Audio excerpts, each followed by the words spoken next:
Well, we are back, huh? We're back at the 9 Club, everybody. Let me tell you something, boys and girls, huh? Today, we got a special guest sitting in with us. Mr. Johnny Schillereff is here. He's playing with the mic. Yeah. Oh my God. Okay, I'm not going to. About immediately. I won't touch right away. I just saw it. And you said that everyone judges no matter what. I remember this very well. You can't do good or bad on the show. You do one thing and then people will say, "Yeah, well, he did this," and if you don't do it, then it's a whole thing, Johnny. Okay. Let me tell you something, bro. Don't ever start your own show, dude. Thank you so much for coming by. I have a feeling this is going to be a informative. Interesting, exciting episode here. Founder of Element Skateboards, huh?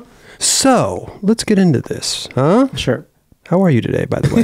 I'm good. Yeah, I'm getting acclimated. I'm just a little acclimated to the room right now. But well, that's what we normally do here. Yeah. You got your coffee mug. You got your you do coffee and water. Is it you got to hydrate with the... I watched the show and I noticed that people have a lot of liquids. Of course. So I was like, I want to join the club, and I got my water and my coffee. And well, plus talking so much, you get parched. Raj barely talks and he gets parched. This is a good. I brought you a gift. Oh. Whoa. Is that It's a Yeti. A Yeti Element mug. Oh. I figure your coffee should stay warm. So this is... Bro. Thank you, dude. I brought you a gift. There you go. Bro, I'm gonna put my coffee in there right. We can match. Let me tell you something. These little cups, it gets cold after like five minutes. That's right. You know what I'm saying? I kind of was in a battle because I wasn't sure if I should give you the red one or not. Because I like red. Red's good. Solid. I'll put that in there so a fly doesn't go in there. Let me taste that, huh? Those Yeti things work, dude. Wow, tastes better like that. Much more official and thank you, bro. I appreciate that. Good for the These things are expensive. Yeah. Johnny Schillereff. But they're worth the money. Should I have the Yeti showing or should I have the Element logo showing? Just switch it back and forth, Switch it back and forth? Just rotate it. Yeah. Well, whatever, dude. Chocolate don't care. So, listen. Put hot chocolate in that. There you go. Yeah. There you go. Collab. Yep. Boom. First Element chocolate collab. But dude, again, thank you so much for coming, dude. This is going to be a great episode. You were saying earlier you grew up in kind of all over the place, right? Right. Dad was in the military. That's right. And you settled in the East Coast, New York-ish area. Yeah. What was it like moving around from city to city? You mentioned like Germany and like different countries even. I don't know if this is entirely accurate, but it's something along the lines of like 3 elementary schools, 3 or 4 junior highs, 3 high schools. Jeez. Wow. Growing up. It's like Cairo Foster's life. Actually, I've talked to Cairo about that. Right. It's definitely similar. And I was born in Kentucky, Fort Knox, Kentucky, which is random. I lived there for like 6 months. Okay. And then I moved from Fort Knox to... I want to say like Ohio and then Germany. I lived there for 4 or 5 years. Lived in Oregon, all over the place. But the places that stick in my mind is Germany, Oregon, Virginia Beach. Okay. And Atlanta. Went to college in Atlanta. And then I lived in New York, New Hampshire. Okay. So all over the place. Wow. And I lived in Virginia Beach during like that Mount Trashmore during that period of time in skateboarding, which I think is probably something we'll get into later, but influenced me quite a bit. Conroy, those guys? Yeah, it was like the Mike McGill, Bones Brigade visits Pitchfork. The Pitchfork crew, Sergio Ventura, all those dudes back then. Okay. I mean, it must be hard. I always think it must be hard for a kid to travel around and from one place to another place. You never get settled, you know? No, it was. I was always the new kid. But did you start skating when you were moving around, or when you finally settled? I started skating when I was about 4 years old. Were your kneecaps developed at that time? I don't know. I don't know when they. I got to look into this. Well, it's interesting because my sister. We lived in Germany. Okay. And my sister was really into skateboarding, and she sweated like Tony Alva, Stacy Peralta, Sims. Oh, wow. So I started getting into skating at a very young age because I was just her little brother, like following her around on a big wheel, and eventually started following her around on a skateboard. Only sibling? My only sibling, yeah. Gotcha. Yeah, and so I would chase her around on a skateboard, hang out with all of her friends, which were a bunch of skaters. And when I was like 4 or 5 years old, I started just pushing around, and I definitely wasn't ripping by any means, but I got the Tic Tacs dialed. There you go. Tic Tacs. There you go. And then the what's that called? Walk the dog. The walk the dog. yeah. Right, Walk the dog, right, right. I started off on the knee, Yeah. knee boarding. You need Astro Deck for that. I don't know what the hell I had. I had like my neighbor's board I was borrowing. But Fletcher's.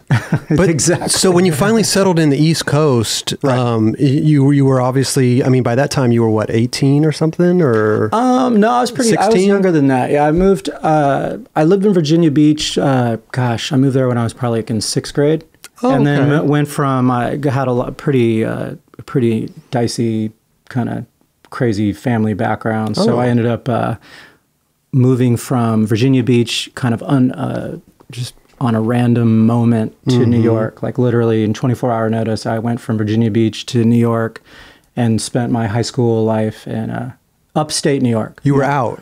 You moved by yourself? My family life was pretty jacked up with my mom, unfortunately, and my dad basically came to get me out of a pretty crazy situation and came down and took care of business. Literally just like, I'm scooping this guy up and taking him to New York. And so that's where you really like got into skating heavily, I assume? Heavily, yeah. It's kind of interesting because I was a breakdancer as a kid too. So I was like do you have a breakdance name? I do. What? Fresh J. Fresh J. You and Skittles. Shit. You and Kenny Anderson. I Skittles and Fresh J. I actually just panicked. My hands just started sweating because I was like, am I really going to say this right now? Fresh J. Amazing. Yeah, Fresh J. And I was living in Virginia, breakdancing and skateboarding out of all things. And then I moved up to New York, and I was breakdancing and skateboarding in New York. But like, what are you breakdancing? Like, is this? This is a long time ago, by the way. I understand, but are you like going out in the streets and doing it, or do you have friends that do it, or were you just throwing the cardboard down? The struggle is real. The struggle is real.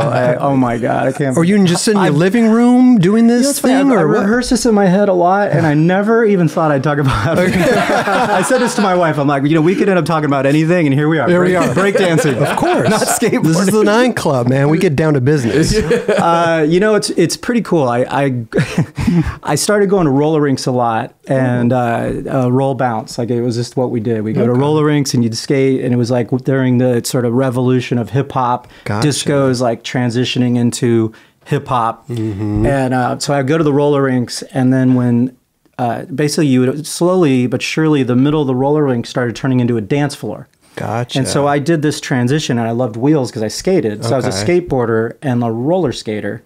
And then I started going out in the middle of the roller rink with all the homies, and we started doing breakdance battles. Did you breakdance with roller skates on? Well, you started, and in the beginning you did. Yeah. You do like the worm with roller skates. Oh, and wow. Just the G-forces were insane. Yeah. Wow. Yeah. So we breakdanced, and the roller skates came off, and I got kind of serious about it. I was in like a breaking crew. And you were in it was a whole thing? It was a lifestyle. Wow. For real. Like I was really into it. And I did like beatbox, and I was the whole head to toe nylon. Yeah, exactly. But I never could afford parachute pants. Was a big bummer. That was it. I never owned a pair. But yeah, so I breakdanced. Well, luckily, yeah. I can't believe I'm talking. Well, luckily because breakdancing kind of died off in a. Oh, well, that's sort of like people saying skateboarding died off. I mean, I don't see many breakdancers nowadays. Evolved. They're out there for sure. Are they? Oh yeah. Oh, maybe I'm just not hip to the whole vibe. Breaking is gnarly. Oh, is it? Yeah. Oh. It's a whole world. You still pay attention and like follow it? I've got friends that are into it. Okay. Yeah, there's a guy, I'll give him a shout. His name's Dino. He's a good friend of mine, and he's an amazing breakdancer. And he's doing something. Especially if there's a gig, I know I can hire him for something. I'll get him out there, get the DJs out there, and some of my older breakdance hookups. If I asked, we're not going to do it, but if I asked you to show us some moves right now, would you get on that? Would you? I could hold my own. You could hold head spin. I not now. No, I got a herniated disc. Oh shit! If we get into the skate injuries later, let's lay off the head spins. Then we don't want to. We don't want Johnny suing us. But it's funny because Kenny Anderson is a big break dancer. Yeah, Sluggo. Oh, Sluggo is too. Really? Yeah. Oh, there's a lot of guys. I mean, you talk to a lot of the New York guys, East Coast dudes. Breaking is part like the hip hop culture, breakdancing, DJing, spinning, all that stuff is connected. And in my world, at least where I grew up, part of skateboarding. Yeah, too. I never really paid attention to this breakdancing phenomenon. Yeah, it's more of a, I think it's when you connect it with skating, it's, you know, back to like the Shutt skates, Zoo York days back then. It's all connected. I think now, like, it's funny to see it shift because as other brands come into that culture today, you see a piece of it. Sure. Yeah. I think we should. Well, yeah. Well, okay. So New York, you're learning skating and everything. Is that like where you first got sponsored and stuff? Was it? Yeah. Because you wrote for didn't you write for New Deal or was it wrote for New Deal? Okay. Yeah, I wrote for New Deal. My first sponsor. It's actually funny. Shrugi. I sent a sponsor me video. Who does Ace Trucks now? Right. He does Ace Trucks. Yeah. I sent a sponsor me video to Bob Schmelzer at Circle A. That's a great name. Yeah, Bob Schmelzer. Bob Schmelzer. I Circle love that. A. Yeah. And then and really, I guess I should back up. My first sponsor was Alva. I rode for Alva when I was in New York. Okay. And my very first sponsor that I think counts is I had a skate shop sponsor, and I rode for Spitfire and Thunder. And Jeff Clint and Shrugi were the guys that got me on Spit and Thunder, and I was part of that kind of New York crew. And rode for Alva, but I sent a sponsor me video because Alva was a weird fit because I was a breakdancer and into hip hop. But how did you even get on Alva? My buddy rode for Alva. Oh, his name's Jeff Toma, and he was a big Alva guy. And I don't remember how he ended up getting on, but he rode for Alva and gave me a lot of jacket. What's that? Do you have the leather jacket? No, but all the other guys did. And they would come out. I'd go on tour with like you would. Fred Smith and Bill Danforth and Dave Duncan, Eddie Riadigi. These guys would come out to the East Coast, and I'd go on the road with them. Sick. And then I ended up writing for Circle A. I sent these guys a video. And that's kind of, I think it's an interesting story because Circle A was a really cool brand out of San Jose. And It's a skate shop now, right? Yeah, it's a skate shop. Yeah. And Bob still runs it. And Circle A was Ed Templeton and Edward DeVera and Justin Gerard, which is sort of as we go, and if we were to talk about like how all these things sort of like start cross-pollinating and all that. When New Deal began, I had left Circle A. Well, Circle A went out of business, unfortunately, as a skateboard brand. Had an amazing team. And then everybody kind of went their separate ways. And when I got on New Deal, we were all still homies, and I remember talking to Justin Gerard and a lot of these different guys, and we all ended up kind of like reconnecting. Oh, okay. They should put Ed's name in the ad. Yeah. Ed Templeton was a big one. He scared the shit out of me because he was so gnarly with his Ollie Impossibles. Like Ollie Impossible, everything. Yeah. I remember I saw him do an Ollie Impossible nose bunk or nose manual across like a bench, and no one could even do an Ollie Impossible on flat ground. Wow. And he was like busting them to like, you know, variations. It was insane. So you get on New Deal, and you guys start filming for a video, Useless Wooden Toys, is that right? Correct, yeah. So you start... Wow, promo video. Yeah, the promo video. Yeah. Yeah. That's my claim to fame, the only time I had a video. What eventually happened to New Deal? New Deal went on for a long time. Oh, okay. I think in typical skate world, what happens is that the teams get big, everybody's homies, nobody wants to quit, nobody wants to go ride for a different brand. If everything's good and happy, just like how many pros can you have, and different vibes. And so I think in the sort of spirit of skateboarding, no different than Alien Habitat, Girl Chocolate, if you take it all the way back. New Deal and I think, you know, World Industries Dwindle is like probably the pioneers of like, team's too big, let's start another company. Sure. You know? And that's sort of how things start spinning off. And you had Mad Circle, you end up with Element, you ended up with Golden State Wheel Company, Destructo, and you know all these different companies. And the common thread, ultimately, to give a person a lot of credit, was Steve Douglas. And there was Andy Howell, Steve Douglas, Paul Schmidt, Justin Gerard, Ed Templeton. Some key guys that were like driving that whole thing. And I was really very blessed to be like part of that crew. Did you actually go from New Deal to start like Underworld Element, or was that your... It was kind of a combination of things. What ended up happening is the team was really full, and Underworld was kind of a New Deal. I mean, you look back on it, it's like, wow, it was not mainstream. But at the time, it felt like, oh my gosh, New Deal's getting mainstream, right? And it's like the coolest brand ever, right? Yeah. But we were all so full of ourselves. We're like, it's getting mainstream. Okay. So Too then, much of it out there. yeah. You're seeing like 2 boards in a skate shop every 5,000 miles, right? Right? Before the internet existed. But yeah, so from that spun off Mad Circle and Underworld Element, and then Underworld Element evolved, and that's kind of the backstory of Element. That's kind of crazy to get into, but pretty much everybody quit Underworld.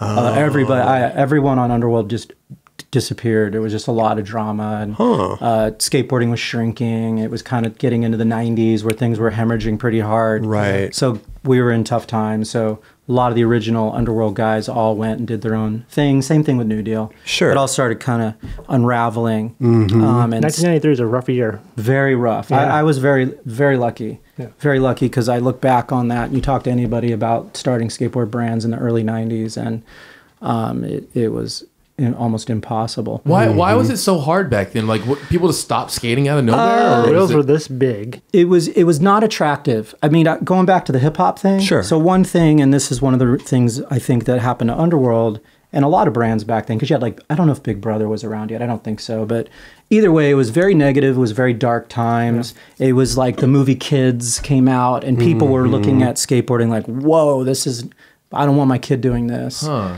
And the wheels were small. If you picked up a board for your first time and you were a kid and you're riding on, 40 million. Yeah, it wasn't easy for a beginner. Yeah, and it just, everything about it was very tech. Yeah. So it was guys like Chris Hall and if you weren't doing the cool shit, get the fuck out. Yeah, it was very gnarly. So the brands were just kind of like coming undone.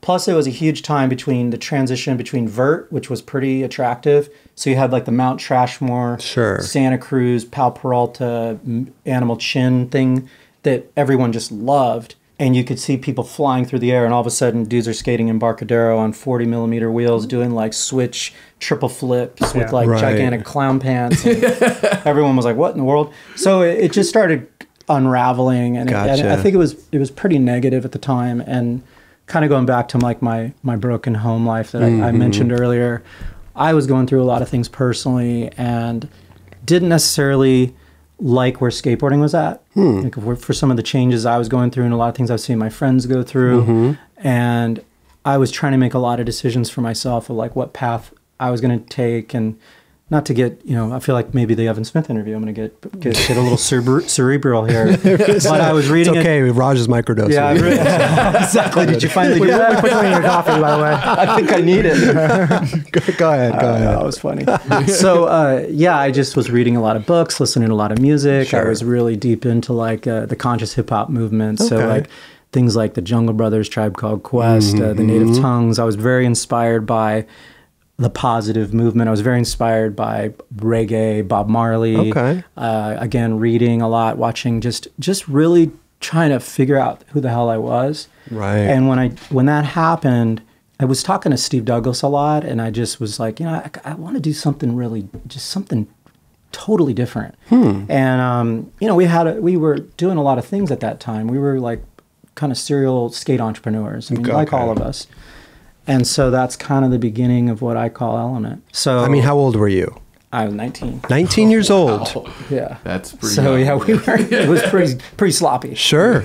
I mean, did you graduate high school at all? I did. I graduated from college. Oh, you got from college? Also. Oh, you said... So I should mention, during this whole situation, I because of what I was saying about New York was getting pretty gnarly.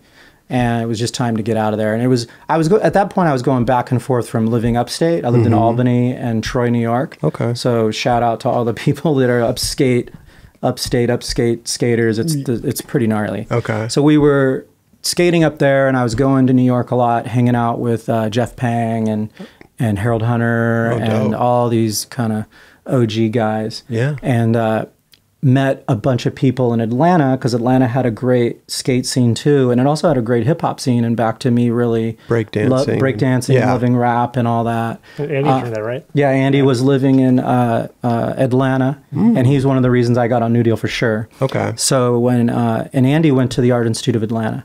Oh, he did. So he was, him and I were talking back and forth, and I don't remember whose idea it was, but it was like, hey man, like this guy's killing it out there, and it's a great escape, and I know people out there. And so I moved to Atlanta, and I went to college there, and because of my situation, I was able to get, student loans and financing help. And I think a cool story worth talking about, because I talk to kids about it a lot, because college and education is, I believe it's really important. And what I was able to do, and this is maybe during a time that things have changed, but I actually got rejected from every college I applied to. I couldn't get into school. I couldn't afford school. And why were you getting rejected? Grades or everything. Gotcha. So like I barely graduated from high school. Okay. I should mention this too, because it is kind of inspiring. My dad in my senior year of high school, he kicked me out of the house because of skateboarding. So he threw you out. Threw me out. Get the hell out of here. Like, get a real job. Really? Or I'm kicking you out of the house. And he couldn't stand skateboarding. And get out of here. You've been doing this since you were 4 years old. yeah. Time to do something else. Right. But so he booted me out of the house, because I was not getting a real job, and I was getting in all sorts of trouble, and I was just a pain in the ass, and he was a pain in the ass drunk and pretty out of control too, and my life there was not worth staying there, so when he booted me out, I was happy to go. Sure, okay. So I spent my senior year of high school like in couch surfing on all my homies' couches, and actually lived in like an abandoned apartment. You were squatting. I was squatting, yeah. I squatted Johnny Schillereff squatting. I squatted, it's a true story. I squatted my senior year in high school, and I took the city bus up to my school in order to graduate. And a classic story is my mom actually, because I hadn't talked to my mom or seen her in many years, and my mom actually came up to visit me for I graduated from high school. It was kind of a big deal. Yeah. And my mom she's like, where do I go to meet you? And I gave her the address, and it was like, she's like, there's a door chain shut. And she's like, holy shit, this is where my kid lives. Right. So it was time to get out of New York. What's surprising to me is that you're actually like going to high school and you're practically homeless. Yeah, practically. But why keep going with the school thing? Why not just skate and be a degenerate? And you know what I mean? Like, no, it's a weird situation. It's a good point. It's funny because, the answer is simply, I just could not, I had to prove my father wrong. It's I'm an older guy, and I've come to face these demons. Right. And the bottom line, and up until many years later, as we talk about Element on my drive, it was ultimately to prove my family, teachers, people in my life for most of my life that told me I couldn't do shit. Right. It's interesting. And so I graduated from high school by sheer force, barely like straight D's.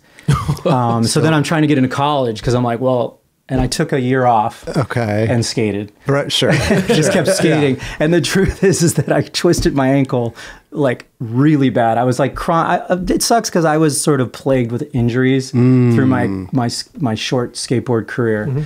I was plagued with injuries for a long time. So my ankle was just toast. And I'll never forget breaking my ankle in New York City. And I posted up at, I don't know if you guys know Alyasha, but Alyasha from American Dream and Alpha Numeric, great guy. And it was him and Pang and Bruno Musso and Rodney Smith. They were like, and this guy by the name of Nick Hartman. They really wrapped their arms around me and helped take care of me and get me through a lot of that bullshit. Especially Alyasha let us crash at his house. So I hurt my ankle really bad in New York. So the real story behind the college thing was when my ankle was super fucked. And I wasn't sure, I thought maybe I could come up off of it, but I started going like, oh man, I need a backup plan. You need a backup, okay. Yeah. And Andy was a really sharp guy and very talented. So I was like, well, he's kind of juggling that world. He was one of the few skaters that also went to college. Yeah. So I went to Atlanta, and that's kind of how it all got going. Yeah. So you graduated from college? I did. With the degree in visual communications, which would be graphic. What it is it's kind of a lie. Okay. Visual communications is a fancy way of saying graphic design, fashion illustration. I drew. I was a horrible graffiti artist. So I kind of rolled with a bunch of guys that were really good graffiti artists, and I was a bit of a poser. But well, yeah, what I was going to say is that when I applied, I got into all these colleges. Fresh J. Totally. Trust me. As soon as it left my sketchbook and started getting up onto some other shit, it was Fresh J, all city. Terrifying. Thank God I didn't make its way onto board graphics. I figured that out quick.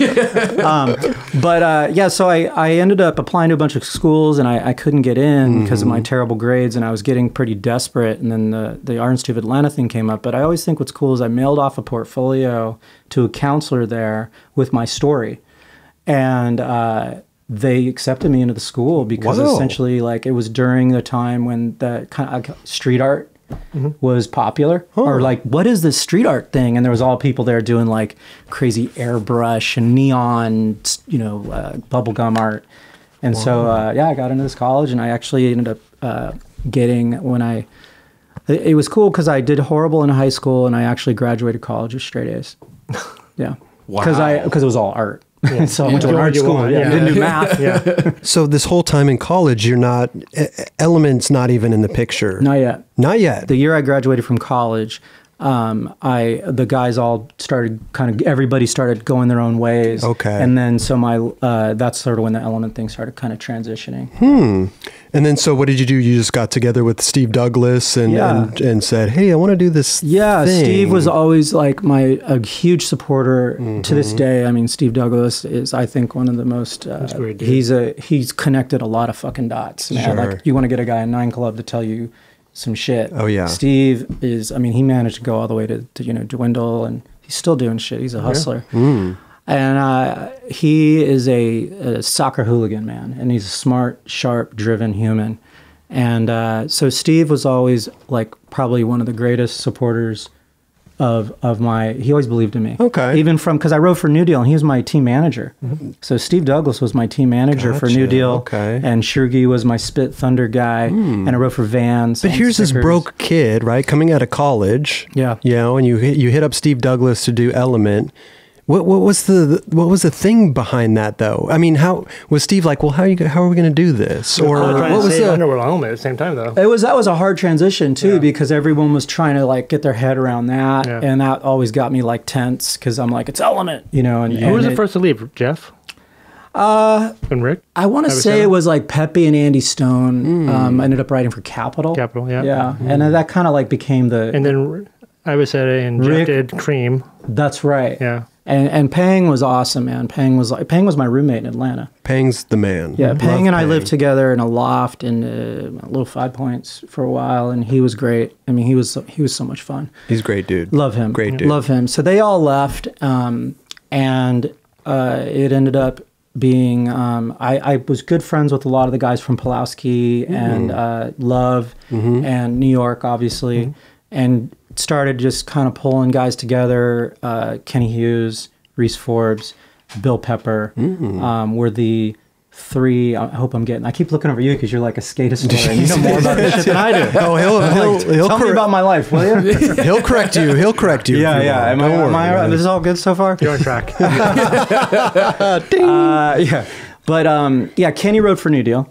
Gotcha. And so Bill Pepper was, I don't even know who he wrote. Where is Billy now? Bill Pepper. Do we know? I think he's still up in NorCal. Okay. Bill is the man. I love Billy We Pepper, talk on Instagram. Bro. Oh, do you? Yeah, Okay. he's a great guy. Good. Billy was like, he was ahead of his time, man. He was like NorCal, gnarly, living in, skating in Barcadero while all the guys were doing tech. Billy was fucking launching. And I remember that was controversial. Yeah. Because when Billy got on Element, it was not, I mean, that's kind of a theme you'll notice when we talk about team is that something dangerous to do with me is often to say like, it's not a good fit or, we can't do that. And then I just tend to like gravitate like that's why I went to college and graduated from high school is because someone said you can't do that. Sure, and it was like, it's a good motivator. My priorities are a little like at that time. Yeah. Quite different. So Billy was on. I love Bill, but he skated obviously entirely different than let's say Reese. Sure. But what was really nice about Reese and Kenny was they were so cool about Billy and vice versa. Like it just was a very humble bunch of guys, and I got to give them a ton of credit because at that time it was the early '90s. And it was gnarly. It was about hip hop. It was New York. It was you know, things were pretty dark. World Industries wasn't a very big brother. It was skating was getting really heavy. And like I said, I was reading these books and just kind of feeling like things needed to change in my own life. Yeah. I wasn't I did not like where the direction was going. I kept in touch with some people from New York, and I was hearing about where things were going there. And so I was like, what can we do that's going to be different? And I think the thing with Element that I felt was important, and Bob Marley was like a huge influence on me. Like, I mean, it was a very, very big impact on my life, especially back then. So my thing with music that I really started kind of thinking about with Element was like, how is it that like someone, you think about Bob Marley and people listening to his music, and like they're talking about God. They're talking about like feeling great and being in love and like how life is great and like listen to like positive thoughts and take the fucking high road. And so when I listen to that, and I listen to Tribe Called Quest and the JBs and De La Soul, and I'm like, how is it that there's like this totally other side of the music, let's just say. Sure. But you can anchor on to this other side and you get the same feeling. And how is it that like a lot of like gnarly guys love Bob Marley? Right. So I'm like, they'll listen to a brand that's like that too, right? Yeah. Like, why wouldn't they listen to a brand like that speaks like Bob Marley? Right. And so that kind of became like the springboard of Element. It was like, how do we do it different? Like, how do we put shit on a t-shirt that if it's on a t-shirt, it says something? Like, what the hell? Like I still to this day, I walk around, I see people wearing like t-shirts, and it's no disrespect, but I'm like, what does that mean?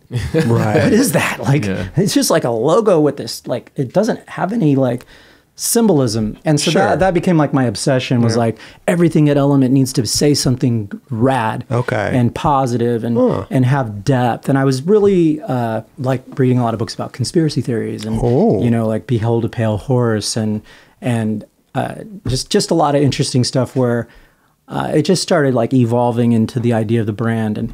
And the truth is that I took it's funny, I gave you guys, I'll give it to you now, but I gave you my art at that time. I didn't put a lot of my hand art on the product because to me, it was about this like message through like simple graphic design. And that was something I had learned in college is I'd come from this very like radical world of art, of street art, and everything was layered. And at the time, people were learning how to use Photoshop, so everything had a fucking drop shadow on it. Yeah. And I was like, I'm not really feeling that. Like, let's do this in like 3 colors. And it's about the message. Right, right. And and with all the stuff I was reading and all this, it was like, you know, the power of now, or just like the Zen yin and yang life, like scale it back to as simple and as simple as you can make it and let the action speak versus like all this crazy layers of shit. So if you look at the Element beginning, it was quite simple. I mean, the first board, like the most recognizable Element board is 3 colors. Yeah, it's just 3 fucking colors. And red, white, and black. Yeah. And that was kind of the whole, I don't know, I just totally got off subject. No, that was a... Huh? Yeah. Red. Yeah. Someone told me once when you drive over an airport, and I actually tested this, when you're flying over a parking lot and you look down, if you see, you'll see only red roofs of cars. Like they'll just jump out at you. And then I was flying, I looked down, I'm like, fuck. Why? Red is just this color. Pops. So like that was actually one of the reasons I chose red, is that someone had told me that, and I'm like looking out, and I'm like, it just stands out like crazy. Whenever you Kelly's mug right there, it's like, yeah, exactly. Oh, yeah, get that mug off. It's distracting. It's distracting. Yeah, good marketing. Neon red. Shoes available now. Yeah. So Elements. You said, Kenny Hughes, Billy Pepper. Who was the third?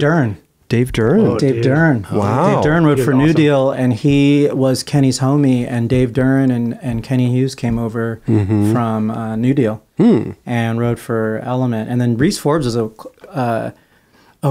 Good Times. Damn, I can't believe I just remembered that. That's right. Reese Forbes wrote for Good Times, and I was at a trade show, and I'm going to get this story. Fact checkers are going to have to check this one out. This is at least 26 years ago. This is what I remember.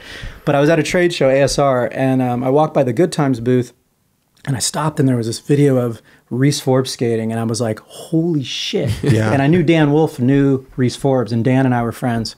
And somehow I got Reese Forbes' number, and I literally called him by the Good Times booth. Isn't that terrible? And And I was like, Reese, and he was so cool. And he jumped on a plane and flew out, and I met him. And I remember him getting off the plane, and I was looking at him, and I'm like, this dude's gonna ride for Element. This is sick. Wow. Because he was like Reese, manly. just Dude, he was like a East Coast like It's a powerhouse. Dude. powerhouse. The way he dressed at the time, he was just not what, because we were coming off Pulaski and Embarcadero, and it was very Harold Hunter, Pepe. It was that Pooch, Carlos Pooch, Kenner. Carlos Kenner, yeah. And so all these guys, I could throw out so many flipping East Coast, but Pooch and those guys, and they're God bless them, I love Pooch. And Reese comes out and he's just like this woodsman guy, and I'm like, that's, because of all the shit I'm into. Sure. That's the shit. And he had we had very similar taste. And Kenny was actually really sensitive, very, very awesome human being with a lot of, I remember his first license plate on his car said Unlearn. That was his license plate. And it tells you a lot about Kenny. He was a deep guy, is a deep guy. So we got together, and, shortly after that, I think a big part that I don't talk a lot about is I moved out to California, and I stayed with Chris Markovich. I lived on him and Ted Newson's floor. No way. Oh. Yeah. So when I moved out here to like work with Steve and Giant and all that stuff, I didn't have a place to stay, and I was broke. And so I slept on, God bless Ted and Markovich for letting me stay at their house for God knows how long. And I literally lived in their living room floor, and got to know Chris pretty well. Did he want you to start a company with them? Or? Well, no, Chris wrote for Color. Oh, he did? Yeah, okay. he wrote for Color, but then we formed a really good relationship, which then segued pretty shortly after that. Things went sideways with Color for whatever reason, and Chris and I were tight. And he went through some tragedy. Oh. And back to the, don't tell anybody, especially Chris, don't tell anybody they can't do anything. And I think the theme, the theme is underdog, I think, with Element is like Chris, people are like, I don't know if you should pick up Chris. He's pretty crazy right now.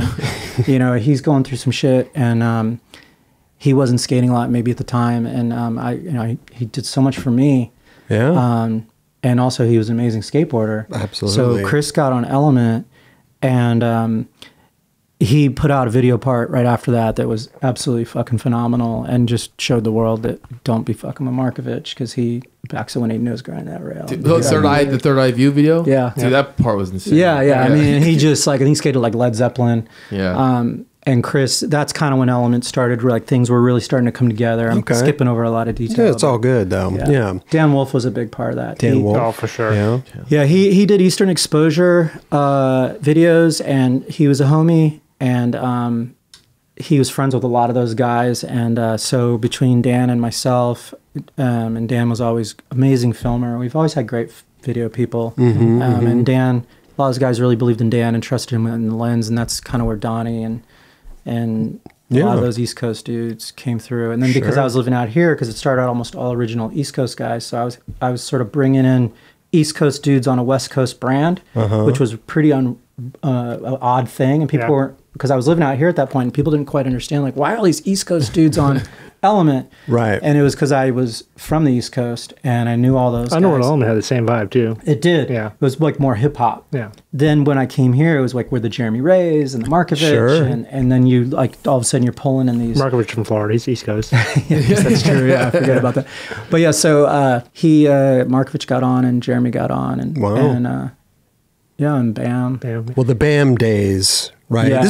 This is before he was BAM. Yeah, right? so BAM's an interesting story, because I think with Nija... He was just popping off at that point. Was he just getting started as BAM? Well, I think, because it only gets... I don't want to call it a bad rap, but people think that we, like with BAM, I think, or Nija, like we go out and get these guys, and like also we scoop in these big pros. But BAM's an example of that. I actually was... a staff guy. When I wrote for New Deal, I was a staff guy at, I went to Woodward for a summer, and I was there with Ternowski, Sal Barbier, Josh Swindell. Oh, yeah. And we were there, a bunch of Plan B guys. It was like Plan B week, and New Deal guy was there.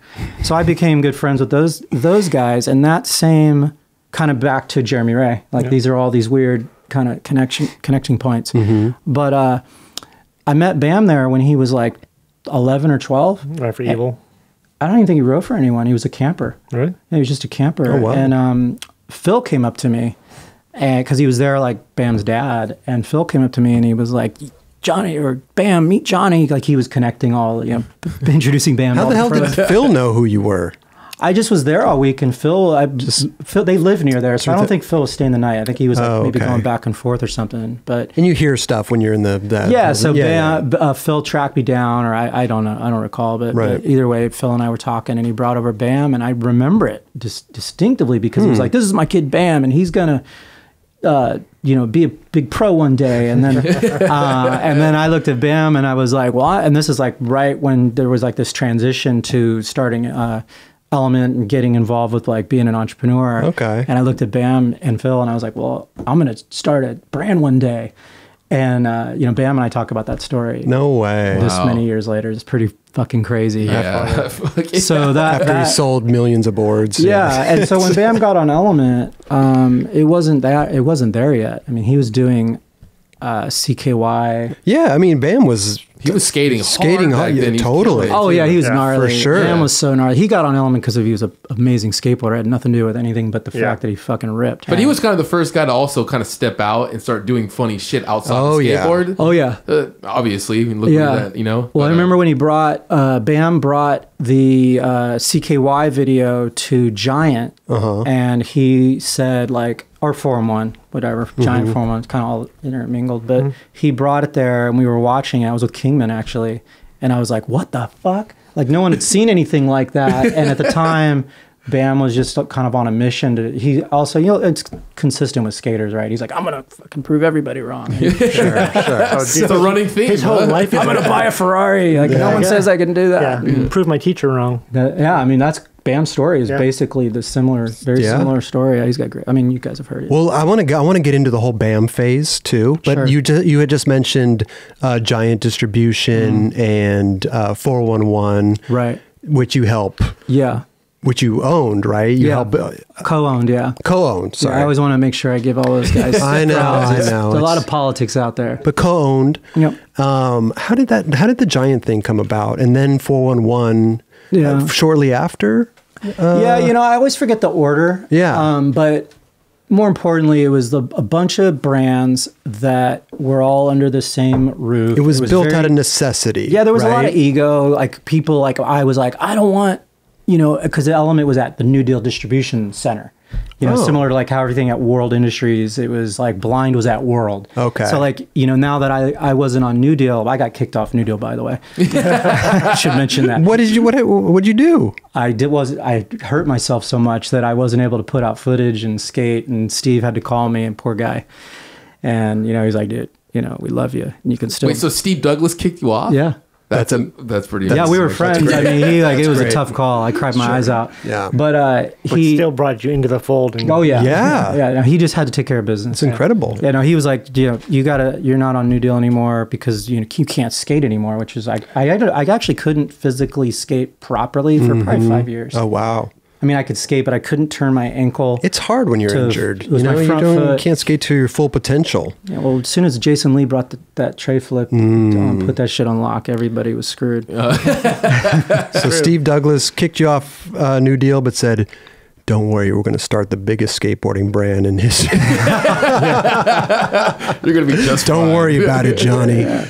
Yeah, so out of necessity, when people would be like, where's Element? And you're like, at New Deal. Same thing with Justin Gerard with Mad Circle. Like, Sounds weird. Yeah, it was just like, where's Mad Circle? Oh, it's at New Deal. Yeah, so we were all like, we didn't like that. Right. So Giant Distribution became a necessity for all the guys that were part of that kind of regime. Umbrella. Yeah, we just wanted something we could kind of all relate to. So we started Giant. And Steve was, and I don't want to leave out Paul Schmidt. Paul Schmidt and Steve Douglas were like these two guys that were like facilitators for a bunch of young, hungry, loyal minds that really they helped us out a ton.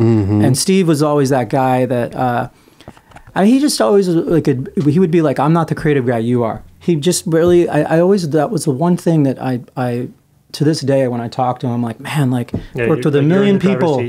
I've worked with a million people through my whole life, and Steve's the guy that would just be like, do whatever you want. I don't care. Like, as long as, it wasn't even as long as it makes money back then. It was just like, just do it. It sounds sick. Like, let's go. And so we were just rogue. So Giant gets formed. Now you have a place, like you have a holding. Yeah. But I know Kelly wants to get to this so bad. He's been itching the whole night to talk about 411. I love this. And how he's a 411. I'm a 411 baby. I guess you would say. Like, I just fully grew up on that stuff. Yeah. So basically, God is sitting here. I've just been smiling the whole time. Well, I think the thing is that what I don't want to do is that there was the thing I said this to you guys earlier. I kind of almost interviewed myself in my head because I was nervous about coming on the show. And man, I've just been surrounded by so many amazing people. Yeah. I've been so lucky to just right place, right time, amazing people that have given me incredible opportunities and trusted me, and I've trusted them. Yeah. And I think what Steve taught me that it was amazing is that then I've been able to trust other people and do my best. And I'm still not great at it, but I work hard at trusting other people too. In the same way I was trusted and had so many great things happen. And 4-1, back to Steve's, I suppose. And I don't know whose idea it was, but at the time, Big Brother was putting out sequence shots. Yeah. Fuzzy sequence video grabs. Yeah. And it was ridiculous that you were like flipping through a magazine, seeing what was on video, no puns intended, what was on video, that why wouldn't you watch it? I mean, skate videos were out all over the place. Yeah. And we're sitting there looking at Big Brother and Transworld, and I don't know about Thrasher, but for sure Transworld and Big Brother. And it was just these screen grabs. So someone's idea. It wasn't mine. Okay. Well, those guys can duke it out. It wasn't my idea. It wasn't my idea. Okay. But someone's idea. Was why aren't we just going to make a video? And and we have Giant, so we've got the facility and like the distribution, the reach, reach. And Steve was a sharp business guy too, so he was very internationally connected. He always has been because he's from London. Oh, okay. So that's also, I guess, something to mention about Giant and Element is that because we started out as like a international brand, because I lived in Germany, Steve lived in London and Europe, and all these people from the Giant family. We even had like European pros. Back then, I mean, I don't even want to get the names wrong. You can tell me. But we had European pros, and so Steve was all over that shit. I gotcha. And Andrew Morrison, there you go. New Zealand. Yeah, New Zealand. So Steve had like this sort of international idea, and I think that was a big factor because when we did Form 1, if you remember, there was like global sections. Yeah, for sure. Yeah, and all of a sudden you're like, whoa, there's skateboarding in Europe. So we brought in like World Report is what it was called. World Report, yeah. That's good. So what happened was that Josh Freeberg rode for New Deal. So I mean, it's just so incestuous. Josh Freeberg rode for New Deal. I rode for New Deal. And so the band got back together with Form 1. Chris Ortiz was our house photographer. So he was like deep in the mix with Giant. He shot everything. So we were like the, skate mafia. So, it's funny because Thrasher has its version and 4-1 back then. It was very like, it was pretty political because it was like giving covers to outside Giant guys. Like all that stuff was like very touchy shit. And we honestly, the truth is that, back to like the real story, here at the 9 Club. Sure. The real story is we didn't care. Everybody thought it was a skate mafia and we didn't give a shit. It was just like, who got the best photo? That was it. Yeah, we didn't care. We were a bunch of skaters. But at the same time, like, who's Chris Ortiz going out with all the Giant dudes? Yeah, that's true. Of course they're going to get a cover. Yeah, but Chris was always trying to rig it, though. He was out with everybody. He was just trying to cash those checks. He was like, what's Chris? He's out there with Transworld today. He's out there with the Flip Guys and Element and Form 1. And he's filming with a camera on his neck. Right. He filmed all that stuff too, right? Yeah, he photos and filming. He did. Yeah, he did a lot of that. Wow. And so I'm kind of all over the place. No, you're good. Those guys all kind of got together. We all got together, and Form 1 kind of began. And I don't remember all the players. It was so long ago, but there was a lot of great people. But I think the the brilliant minds, if you will, behind 411, I would say, is definitely Chris, Josh, and Steve. And I was always like, I'm not just a creative freak. I was always the creative madman behind everything. Well, you did the logo, right? I did the logo. You did the logo. That's for amazing. And I think what's funny is 411 is that my first job at 411, because I was always the guy that was so unpredictable, was to log all the footage. Oh God! So yeah, like I was literally, I'll never forget, in Paul Schmidt's bedroom or guest room, sitting there for days logging for issue 411. Jeremy Ray on the cover, I think. Yeah. Aren't you sitting there like, I'm co-owner of this? Why am I doing this bullshit? Back then we did all that shit. Okay, all of us did it. Right. Steve's office was in the warehouse. Oh, yeah? Steve was so gnarly. This is like the Steve Douglas interview. We need Douglas on. It would be great. Steve was so hardcore, and he always had to make an example. Like Steve was always like, "It's not that bad. The struggle is real." So Steve took his office and put it in the warehouse. So he had his desk, and there's like forklifts and people just screaming, working around him. Yeah. Yeah. Yeah, and he was tucked in the corner because he just was like, I need to have my eyes on everything. Wow. At all times. And that's Steve Douglas. That's great, though. Yeah. Amazing. So 411's born, right? 411's born. Now, how many 411s were there in total, Kelly? I don't know. Towards the end, I kind of lost count. 50, right? It was over 50. No. Like It's close to 100 or 100 something. something. Oh, Is wow. it? Did you ever watch any of the instructional videos? I did. Of course I did. Shit. Those were awesome. Yeah. Dill did nollie back tails. Cream did kickflips. Dude. Yeah. 411 was... Should we leave the room? Should we leave the room? 411 was amazing. 411 was really fun. It also, I think, as far as like guys like Dan Wolf and a lot of the filmers out there, I think the theme of Giant that's rad and definitely Element is that all we were really trying to do is like keep as many skaters busy as possible. Sure. So to think that 411, back to fanning out on it, which is for sure worthy of, the amount of skaters that got careers, that were employed, the Kirk Deandas of the world, all these rad filmers and skaters and photographers and graphic designers, because we started doing like lifestyle pieces and music pieces. It was just a really great way, definitely ahead of its time in the sense of like it was a network in a sense. And from that, I think the thing that was really fun about Forum 1, man, we were busy, but is that with Forum 1, we started doing like vacation videos and tour videos and kind of expanding that library into instructional videos because we were like, we need to speak to a younger audience. Let's get kids started. The Twigs video, which is Element, Nigel's first video part, was under that umbrella. And then On Video was born. That's right. Which On is Video. Like the first like documentary. Speaking of ahead of its time. Yeah. Definitely. Way too ahead of its time. Well, it seems like to me, like now you have all these things, like how are you guys getting anything done? Like how are you, talk about hard work. Yeah, we didn't sleep. I mean, 411 was bi-monthly, right? Or was it monthly? Every 2 months. 2 months. Yeah. Okay, bi-monthly. Were you a subscriber? Hell yeah, it was. That's sick. I remember the day it was like the 17th or the 18th. Every 2 months, I was running home to my mailbox. And you know what's funny is if you look at Forum 1, 2, and you get back to this incestual industry stuff, it's pretty cool. Is that then Kirk D ended up working for Element later, along with like Cole Matthews. Oh yeah. You get these situations where every brand does that, but it does create like these really cool platforms, and you get to like know people's background and be I work with that guy. He's really solid. Yeah.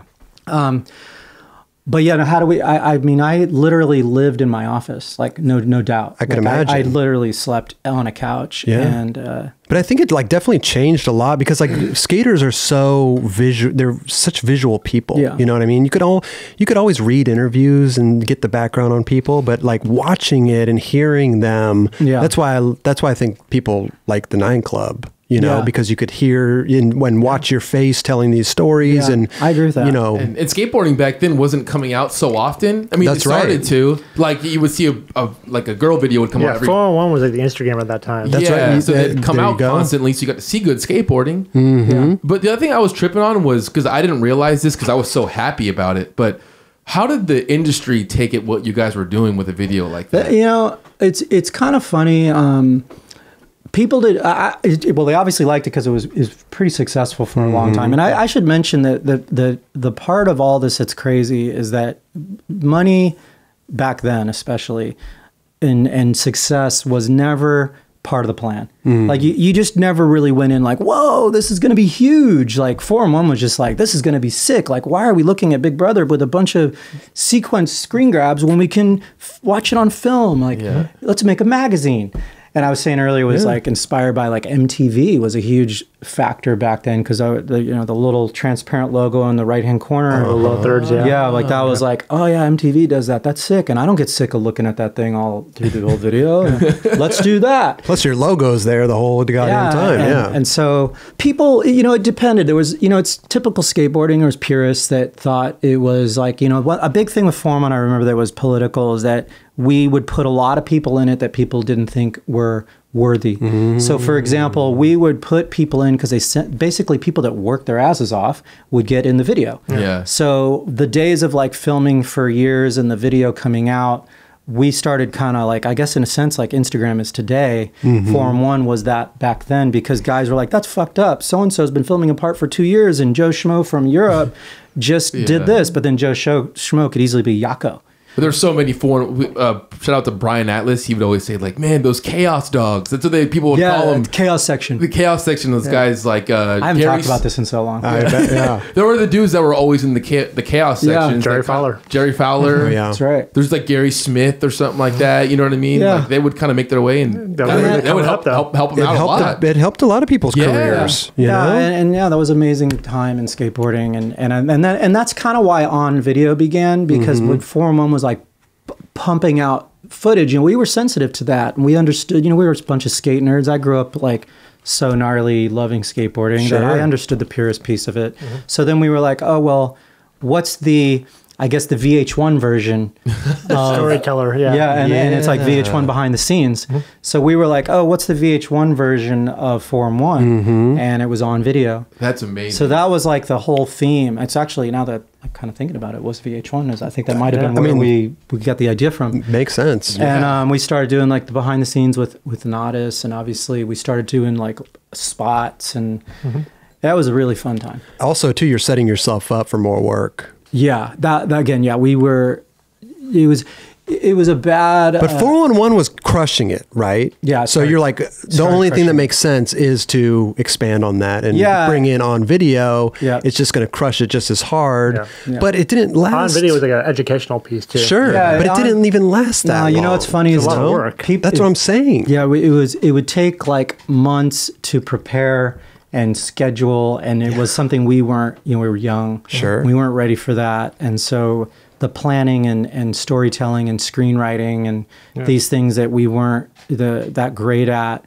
And we had some people, Kirk always give credit to, was good at that stuff, but it was just too gnarly. And we didn't, for making like Forum 1, which was just churning, our expectations were like, I would say we were in over our skis. We were like, whoa, we already dropped in. 411 pretty much had a...